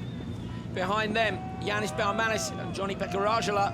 And on the back row, we've got Frode Holter and Ollie O'Donovan. Let's see if these guys can get around a bit more sensibly than they did in semi-final number 2. The marshals are running to the back of the grid. Cars are about to take the run down to turn 1.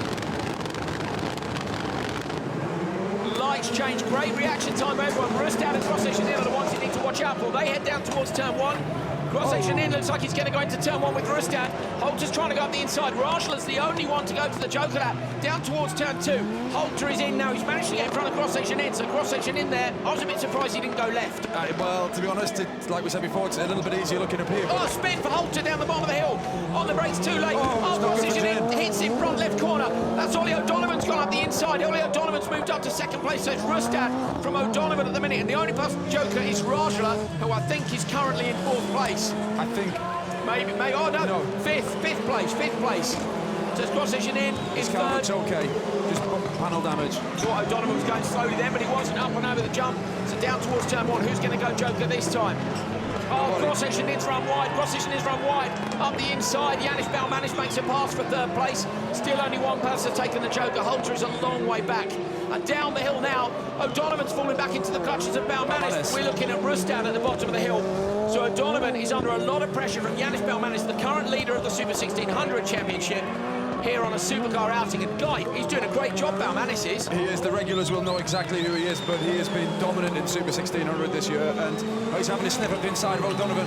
Balmanis trying to get past, can't quite get it done. Balmanis took a very sensible approach in semi-final number 1. Rustad was on a bit of a flyer, and he said, look, I'm just going to follow him. And that, I think that was a great tactic. He didn't drop him by much, Rustad didn't. Into the joker for Balmanis, sorry, Guy. Yeah, remember, Rustad's a local, he knows his track very well, and he's got years and years of experience at Rallycross. So it was a very clever decision to follow him, especially in the semi-final, to make it to the final. So Rajla, I think, has got past Balmanis. He has, when Balmanis took his joker lap. So the front two, Rustad, O'Donovan, and Grosset-Janin. Grosset-Janin will be desperate to get past Ollie O'Donovan for championship points here. For me, he should go to the joker definitely on this lap. But it will depend, obviously, if Ollie goes at the same time, because that's a disaster, isn't it, if they both go at the same time. Janin's looking up the inside. Where's Ollie going? Ollie goes joker. And Janin did well there to get the car stopped for hair. He did. It's a very late decision to try and get the car held up, especially when you're following somebody at that speed. They're doing close to 100 miles an hour, 160 kilometres an hour down that straight. O'Donovan has taken the joker and slots back in, so it's Rustad and Grosset-Janin now in first and second place. Neither of those two guys has jokered. When we came here, it was Grosset-Janin who led the championship by 2 points. Rustad then out-qualified him, and I think that would mean that Rustad would be leading it coming into the semi-finals, because we've got points for the wins there. Those two guys winning their respective semi-finals. It's going to be very close between them, but Rustad at the minute is miles out in front. Tommy Rustad goes into the joker lap. He's going to come back out in front. That's going to set the local fans off. We've got a Norwegian about to win around the European Rallycross Championship. Yeah, he's done great. His pace has been fantastic all weekend, but he got into the first corner. I think Grosset-Janin should have gone joker straight away. He got into too much of a battle with other people that he didn't need to be in a battle with, and obviously it's cost him now. It has indeed. What will be interesting to see is what happens when he decides eventually to go and take the joker lap. Is Grosset-Janin going to fall back even further down and give Rustad a bigger points lead? Lap 5 out of 6, 1 to go. Grosset-Janin is the only man not to a joker. Here he is in the background, second place, looking for Grosset-Janin going into the joker lap. There he goes. Where's he going to come out?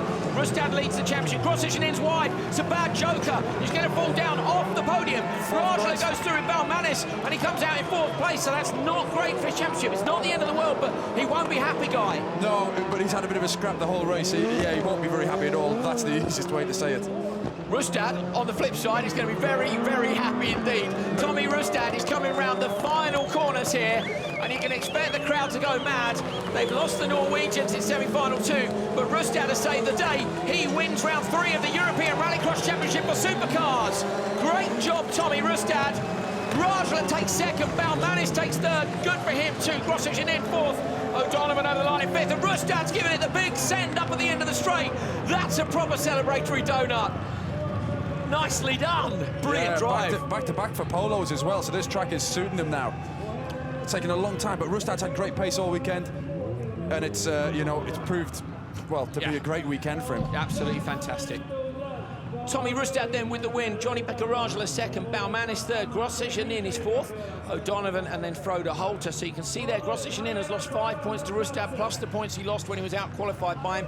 It's going to flip the championship around just a little bit, and I think we'll leave here with Rustad with a few points lead. There's Yanis Balmanis. First to congratulate Rustad, really pleased as well, Balmanis. He was nervous before the semi-finals, Yanis was. Followed Tommy, great decision turns out. A brilliant result. Here's the replay of the start then, Guy. Look at that start from Holter on the back row. Absolutely.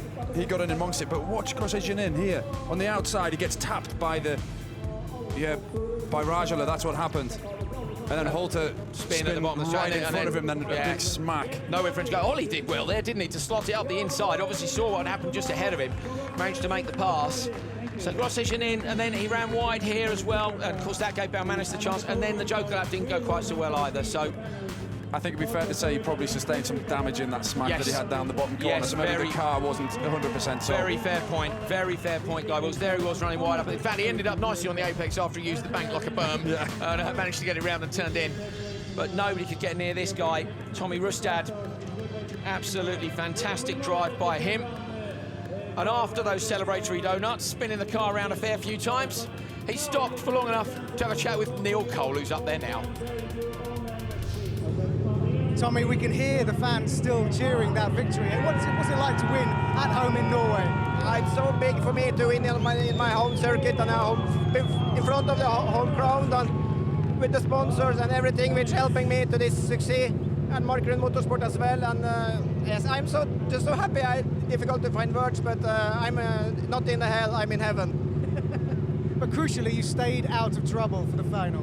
Yeah, I've been trying to go as fast as I can, and of course I want to be on the top of the result together with the world drivers. But I need to have focus on the European Championship and to be continue on a good level. So and then yeah, I'm so happy, and thanks for everyone which is involved in the project. Thank you, well done. Yeah, Rustad's pleased, and rightly so. Wow, okay, here we go. Timozyanov's car is frantically being repaired. That is one of Reinis Nittish's bumpers, I think, being put on the front of the car. They're desperate to get it back out. Everybody knows you can fix a rallycross car with tank tape and tie wraps. You know, everyone's done that with a rally car guy, haven't they? But this is a big job. It is a huge job in the time frame they've had. They've literally done the screen too, look. Yeah, we're watching live, obviously, and while that Euro RX, uneventful in terms of the first one, dare we say, was going on, that's all they've had. Well, best of luck to them. Let's hope we see Timmer in the final. We can have a look now, though, at the European Championship standings for supercars after that win from Tommy Rustad. And it is Rustad who now leads the championship by 6 points from Jerome Grosjean. I think they came here, Grosjean, with a 2-point lead. Rajla in third, Dubourg, Holter, Vibey, Paye and O'Donovan with that result here into 8th place. Okay, we can take a breath just for a minute. We've got one race left to come. It can't possibly surpass semi-final 2, can it, Guy? It's unbelievable. I don't think I've watched rallycross for quite a few years. I don't think I've witnessed a race quite like it. No. And the ebbing and flowing. Timozyanov was a great example. You know, had 2 massive impacts and then was still shunting Ekstrom up the back end, coming up the start-finish to try and get past him. It was just one thing after another. And the thing is, we're looking out the commentary box here to try and see where the stricken cars are, the people that are going slowly, because obviously they're not on the screen. We've got a timing screen up. There's about 3 or 4 people passing pieces of paper in and out, saying who's rolled, where they've rolled, who's leading and where they were. I mean, you know, it's almost impossible. I hope you had a better idea at home. Yeah, it's just an incredible semi-final, and this man is this man is maybe going to make it through. Maybe going to make it through to the final. Okay, this is Petter Solberg. He is preparing the car as well, so I'm guessing that's in case he's in the next position. Lots of shoulder shrugging going on down there. Petter with his arms folded. He'd be disappointed. He's the first reserve for the final, so if Timozyanov can't make it, Solberg can. If Solberg went through in the final position on the grid, the crowd would go absolutely bonkers. You know, it would be cool, but I must say, I really kind of want to see Timozyanov go through. And Neil Cole has actually managed to make it down to where they're repairing that car now. We can have a chat with Timmer and find out his thoughts ahead of the final.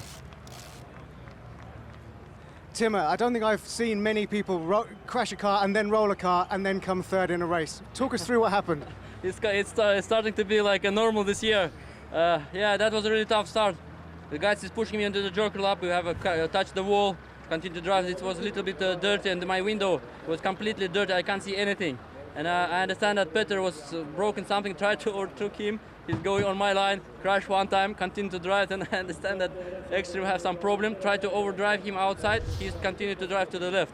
And then I crash him, go on the roof, roll the car. I understand that I'm still on the way and continue to drive. I don't know if any piece I have on my car, but I still continue to drive, and I finished somehow in the final.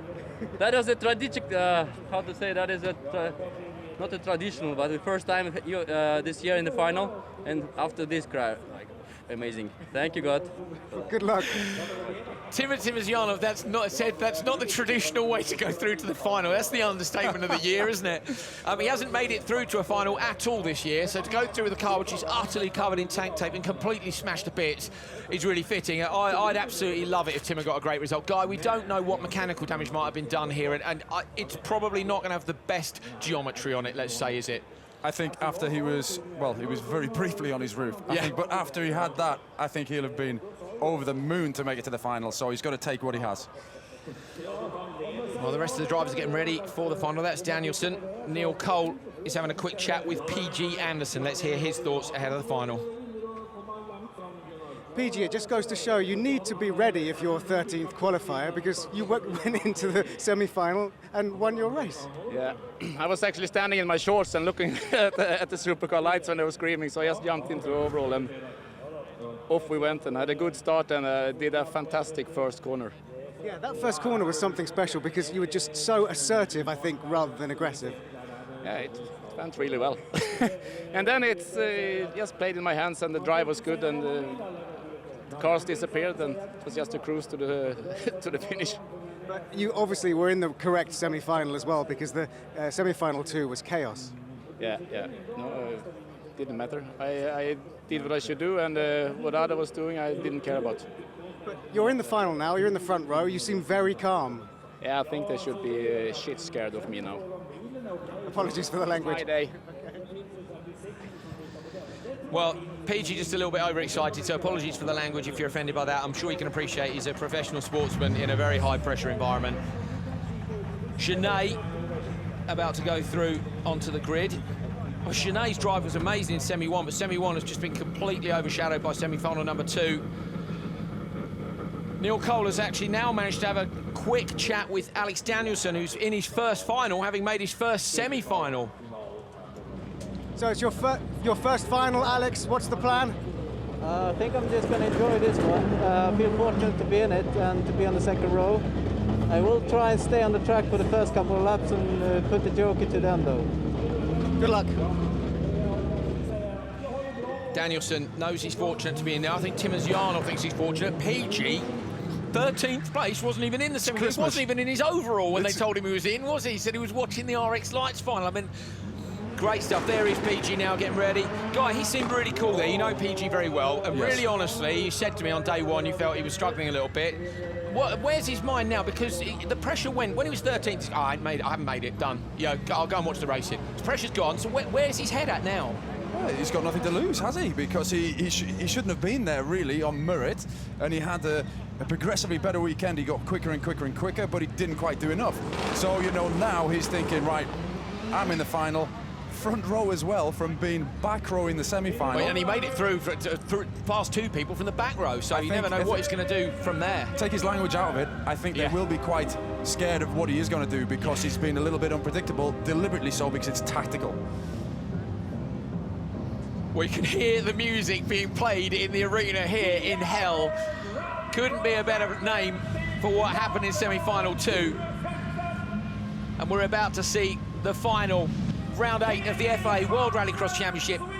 Here's the grid. Timmy Hansen on pole. Can he get it done this time, or will PG Anderson from 13th, not in the semis, take a win here? Next up, Davy Genet with a brilliant drive in the semis. Alex Danielson, never been in the semis before, finds himself in the final. And on the back row, Timosyanov, who wrecked his car in semi-final 2, and somehow they've dragged it to the grid with Robin Larsson, who's had an absolute shocker here for the last 2 years. I can't wait. Massive crowd here, 14,000 last year, 19,000 fans this year, all coming to see this amazing action. I hope you're enjoying it at home as much as we are here. I've got proper goosebumps ahead of this. Here we go, final time. Great start by Genet on row 2. He's up alongside Anderson already. Hansen is on the inside down to turn 1. Hansen and Genet are going. Anderson goes straight to the Joker lap. Yeah, Larsson's gone with him. Timosyanov and Danielson, so 4 and 2.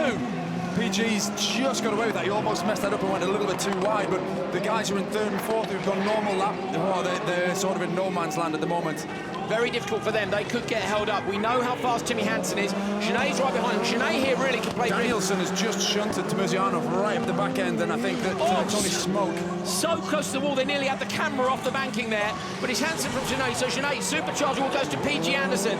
He's the first person down to turn 1. Monster Energy supercharger wall, so he wins something else after going through from 30th. It's his lucky day. He's stealing everything. It's the lottery win. Final. So Hansen and Genet already starting to gather. Danielson's decided he doesn't want to follow Timosyanov. Danielson, though, runs wide in the Joker lap. He's going to drop down to the back of the grid. So these 2 guys in front of him are jokered. Larsson's right up behind PG Anderson now. So those 3 have jokered. So we've got PG, Larsson and Danielson have jokered out front. Look at Hansen and Timosyanov, I think, was going slowly down the hill. in the background. I think Timosyanov's on the go. He's off. Hard luck, but Timmy Hansen is the one here that's going about his business very professionally. Well done, Timosyanov and Ford MSC for getting that car out here. The entire crowd will have been proud of that. Hansen down towards turn 1. Okay, guys, so now you get your head down. You've got 2 cars out front. What do? You go for lap 6. Look at the gap they've got. They've just got to keep pushing. The Timmy Hansen will know. Well, PG Anderson just gone past us with a puncher. He's lost a load of time. But the Peugeot team will know they'll be comfortable because they know they're not going to take each other out. Timmy Hansen is in front. So really, you know, they've just got to get their heads straight and realise, take no risks. PG Anderson giving it absolutely the big send. Front left, you can see it off the rim down there. So front left is Robin Larson. We haven't seen I'm not sure. He's got to be through in third. He was right behind PG. So Larson has come through. Okay, over the line now then. Hansen, Genet, past us in the competition. Waiting to see who's up next. It's going to be Larson. He's going to be a long way back. Genet into the joker lap. Genet runs wide in joker. I think not great from him. Is he going to punch him? Not sure, but behind him, Larson's coming now. So Genet trying to find some traction on the run down the hill. Larson behind him, and then Danielson. So at the minute, look at Genet on board. Yeah, he looks as if he's stressed a lot. I thought it was a lot of handbrake. He was just grabbing gears. No, he's on the radio. He's on the radio. Has he got a problem? A puncher maybe, I thought. Just the way he was. The car was making funny movements. It looked like it was really fighting for traction. Or? Hard to tell, but David Genet maybe not happy. The right side tyres seem to be in good condition. On board with the Frenchman now. A double winner this year. Let's not forget only Petter Solberg has been a double winner. Genet has been absolutely amazing. He lifts his neck, desperately trying to see over the crest. Hansen coming out of the joker lap. Timmy Hansen has come cleanly out of the joker lap. He's absolutely miles out in front. Genet still second. Can he hold on to it? Or is Larson or Danielson going to eat him up on these last couple of laps? Again, he's sideways. I'm wondering if it's rear right. There's something not right with the car. Damper maybe. Something's wrong at the rear left. His pace has definitely dropped off a little bit, hasn't it? Hansen, though, absolutely not. Yeah. New tyres in semi-final, Guy. Brilliant piece of strategy by Hansen with the tyres. The team are just absolutely clicking at the moment and getting nearly everything right. You know, they're just a force to be reckoned with, and Timmy Hansen's driving's been very impressive over the last few rounds.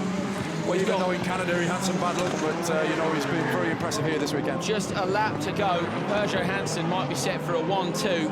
They'll be over the moon about that. Don't forget they're chasing Ford MSC down in the driver's title. The only driver who made it through for them was Timosyanov, and he's not registered for the team. So we'd see what's going on. Second place just quickly, couldn't we? See how far back Genet is. There's Susan. She's so nervous.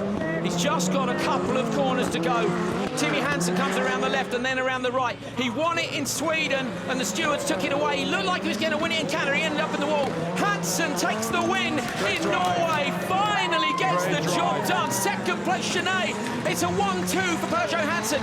Larson on the podium after 2 shocking years here in hell. Absolutely brilliant stuff by Peugeot Hansen. They are the team to watch. Robin Larson's absolutely huge donuts. Larson doing an amazing donut around the monster can in the middle of the circuit. Made the podium. A huge donut. He's so pleased with that. That's brilliant stuff. You're looking at Hansen, but Larson's in the middle of the circuit doing a massive donut. That's Danielson. When we're seeing it, I'm telling you it's good. It was. Very impressive. There he is out there. Larson went round the can in the middle there at 5 times. That tells you as well, Guy. Third for Larson, but after 2 dreadful years here, that's brilliant. He's had a rotten season. And a much smaller team than the guys he's been competing against as well. Certainly he's a single car team, and he's done a great job against some powerhouses there. Timmy Hansen then taking the win for Peugeot. Davy Genet in second place. Larson is third. Danielson fourth. PG Anderson and Timosyanov with DNFs. Neil Kohler's up in the Arms Potters Tower with a very, very excited Susan Hansen. Susan, that was an incredible drive by your boy Timmy. What a victory, finally. Finally, he deserved it so much. He has been there weekend after weekend, and this was all his. We have a dream team. We have 2 fantastic drivers, 1 and 2. What can I say? I'm speechless. I love them. But it looked like Davy had a problem, but he still managed to get home in second. What was the problem? Do you know? No, not really. He was on the radio, and he just wanted to make sure everything was able to continue, and they said push, so he pushed. Well, your weekend in hell has turned into heaven. Well done, Susan. Yeah, for sure, our heaven. There's Genet. He's really pleased with second place. We don't know what the problem was, or if he had a problem, but he looks relieved to have made it. Double winner this year, and doing a great job for Peugeot Hansen. Timmy Hansen on the front row, Genet. Let's have a look at how they split for the Joker, Guy. Yeah, PG went obviously for the Joker straight away. I think he was chancing it. He's played that one all weekend, but both Peugeots in the semi, they played a split strategy. This time they covered one off. They really did help each other there. Fantastic tactical drive by them. Timozyanov at this point, he'd had a little tap from the back, but I suspect that wasn't enough to end the race, was it? It's probably some damage from Semi 2. We saw what happened in Semi 2, didn't we? You know, for the guy to even get it back out looking like a car was an amazing job. PG there, front left seemed to be smoking up. Don't know he had a whether puncher. Of course, yes. We didn't see where it was, but he picked a puncher up front left and the tyre came off the rim. And Timmy's so far in front. I do really believe, Guy, that he deserves this win. Yeah, he did. And I think if PG hadn't had the puncher, he could have maybe split them. Yes, he could have, yeah. It just came with the, well, obviously any puncher comes at the wrong time. There was PG sat just before the line and watching Hansen and Genet take a 1-2 with Larson going through in P3.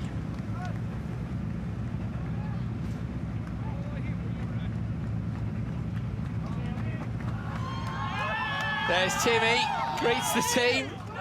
He had a greeting like this in Sweden, Guy, and an hour later it was doom and gloom. This time, no one can take that away. No, I don't think he has any worries this time. He'd be nervous about scrutineering, wouldn't he? yeah. But don't play devil's advocate. He deserved that. He has been out front and he dominated that final. You know, he's a young guy, and for him to do that with the pressure, he's so close to home. You know, what happened in Sweden? Great drive. Look at Genet too. 1-2, brilliant result for them. They've turned their season around. My goodness, from the start of the year to now. Right, we're going to have a look from Davy Genet's onboard at the start. We know Genet was quick here. Guy, talk us through this. Yeah, gets good reaction actually, slightly better than Timmy Hansen, and you can see he slots straight in because PG is obviously going on a flyer all the way around the outside to the Joker, but he's locked into his rear bumper. There's no chance in hell that PG Anderson's getting in there. No, great job, and also not to hit Hansen because the slightest tap on Hansen's rear end. Hansen went safe on the brakes, it looked like to me, on the run down to the corner. To give yourself that little bit of a cushion just in case you do get a tap. That was them sweeping up towards the Joker lap. Yeah, Genet, it wasn't the best, was it? the bank side really quite hard. Did you see there where it lit the rear end up? And that's what I picked up, and I thought the car's made some funny reactions, so whether it was a drive shaft or what it was. Look at his face, Guy. He looks concerned there, and that's what I was trying to see, if he was pulling the handbrake more than normal. But and on the radio too, they don't normally talk back unless they really need to, you know. So I'll be very interested to find out exactly what that was. I was going to say we don't know what it is now, but it will come out. Genet with a great drive in second place on board. Look, just two little nips on the handbrake there and then reaching up, gear. Look at him craning his neck to try and see over the crest, and they just can't, you know, but you do that, don't you? Go over a crest and you just try and lift yourself out even though you're completely strapped down in the car. Of course, when you can't see the road, you want to see it as quick as possible. Well, fantastic stuff from round 8 of the World Rallycross Championship. The semi-finals, as always, the semi-finals seem to provide the monster action because it's do or die. You have to do it if you want to go through to the final. The final, a little bit easier for Timmy Hansen, but I think he deserved an easy ride this time round. Through the right-hander and up towards Swedish flags flying in the distance. He's done it in Norway. He got his head in gear and his driving has been absolutely spot on. His balance of driving in the car and the car control he has now over the last 3 or 4 events has been absolutely spot on. Well, what's going to remain in the rest of the season, Peugeot Hansen are just looking so strong. Don't miss that. Welcome everybody. Neil Cole has managed to catch up with Timmy Hansen, the winner of round 8 of the World Rallycross Championship. Let's hear what Timmy's got to say about finally taking that win. Timmy, it's great to see you smiling. What a win. What does it mean to you to win in Norway? Oh, finally. You know, we have been so fast for such a long time, and Julius, I can't describe how close that was. But and Canada, we were flying again. This time too, we're on pole position. But I know it's a far way to go from the heats until the final and to the podium. And so much can happen. But with the car I have had today, it has been absolutely fantastic, and we have been flying. And that final was so quick, and you're completely in control. It was a very grown-up, and you made it look easy. Yeah, I mean, if I need to go quicker, I still can. You know, the car has so much potential, and And yeah, I took it home. I pushed hard in the beginning. I saw David in my mirrors. But after a while, they stopped pushing me on the radio, so I understood. I have a gap, and it's super slippery in the Joker. Can't believe they watered before the final. It's dangerous, but you know, I had to take it so safe. And getting out in front, 2 laps to go, and crossing the line first. That's an absolutely unbelievable feeling. Enjoy the win, you deserve it. Thank you. Well, there have been 33 FIA Rallycross events in Norway, and up until now it was 14 wins to Norway and 13 to Sweden, so Timmy's just levelled it 14-all. We can have a look at the Drivers' Championship standings. After round 8 then, Petter Solberg still leads. Timmy Hansen moves up into 2nd place and drops Andreas Backerud down into 3rd. Genet is 4th. Kristoffersen, of course, missing out this time. Wasn't in the pre-grid in time. Reinis Nittisch, Matthias Ekström and Topi Heikkinen.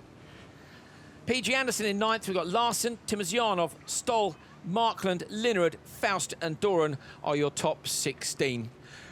Neil Cole is down in that area underneath the podium, and he's with the 2nd place man, Davy Genet.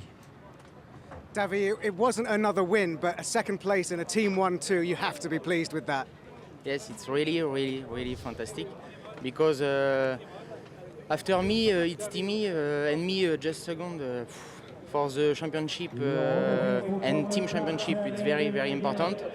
But my weekend, at the beginning of the weekend, it was very nice, second. But this morning, it's a little more hard.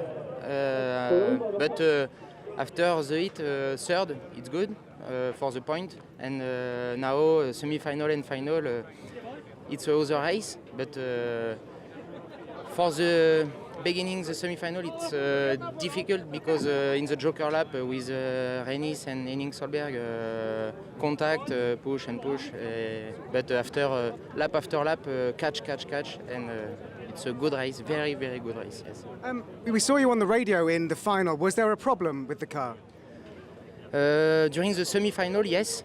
And during the final, the windscreen is very dirt. And safe for the finish line. And second, it's perfect. Thank you, well done, merci. So Genet then probably asking the team how far back are the other drivers. The screen's so dirty he didn't want to take risks, and that's why he didn't want to take risks. They came here 2 points behind Ford MSC. They go away 29 points ahead. Peugeot Hansen have absolutely destroyed it. So Peugeot Hansen, Ford MSC, SDRX still in 3rd, VW Team Sweden, VW Markland Motorsport, and then EKS RX. Neil Cole is still down that area, and he's caught up with Robin Larsen, who's had a shocker here for the last couple of years, and I'm sure he'll be really pleased with a podium here today. Robin, it feels like it's been a while since we've seen you here, and you must feel that too. Finally, you're on the podium again. Yeah, it's a relief, totally. We had a terrible season. We have 2 last rounds been 0 points, so finally we had some solid runs this weekend, and we haven't been the fastest, but we've been around 8, 9 all the weekend, so no mistakes from us, and a little bit luck in the final and semi-final, so it's so relieved to be back on the podium and show the pace. And talk us through the final, because up ahead did you think you might have caught Davy towards the end? No, I saw the Peugeot was kind of front of me, so it was hard to catch them. So they're really fast, and they got a good start, and I got a little bit problem with the water behind the PG, so I'm so happy with our podium. Well done, thank you. Thanks. Good stuff from Larsen. He's pleased with the result as well. We can have a look back at some of the action from the final.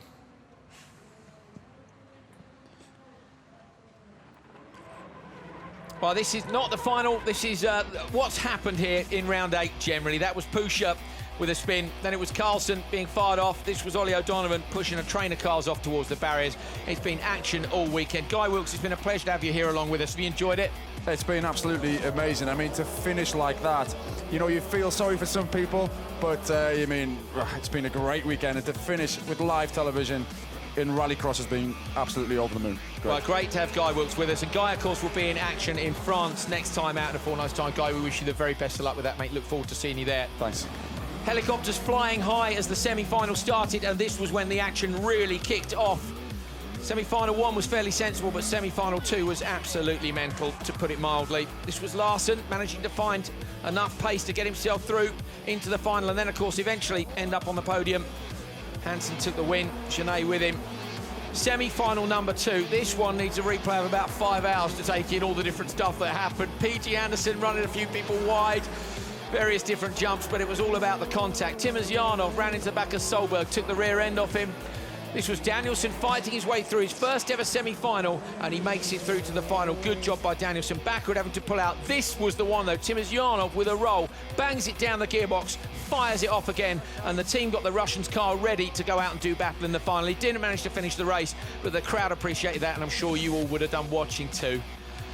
There's Danielson, so pleased to make it through to the final. Great performance by him this weekend, and a wonderful performance as well by Rustad, who wins round 3 of the FIA European Rallycross Championship for supercars.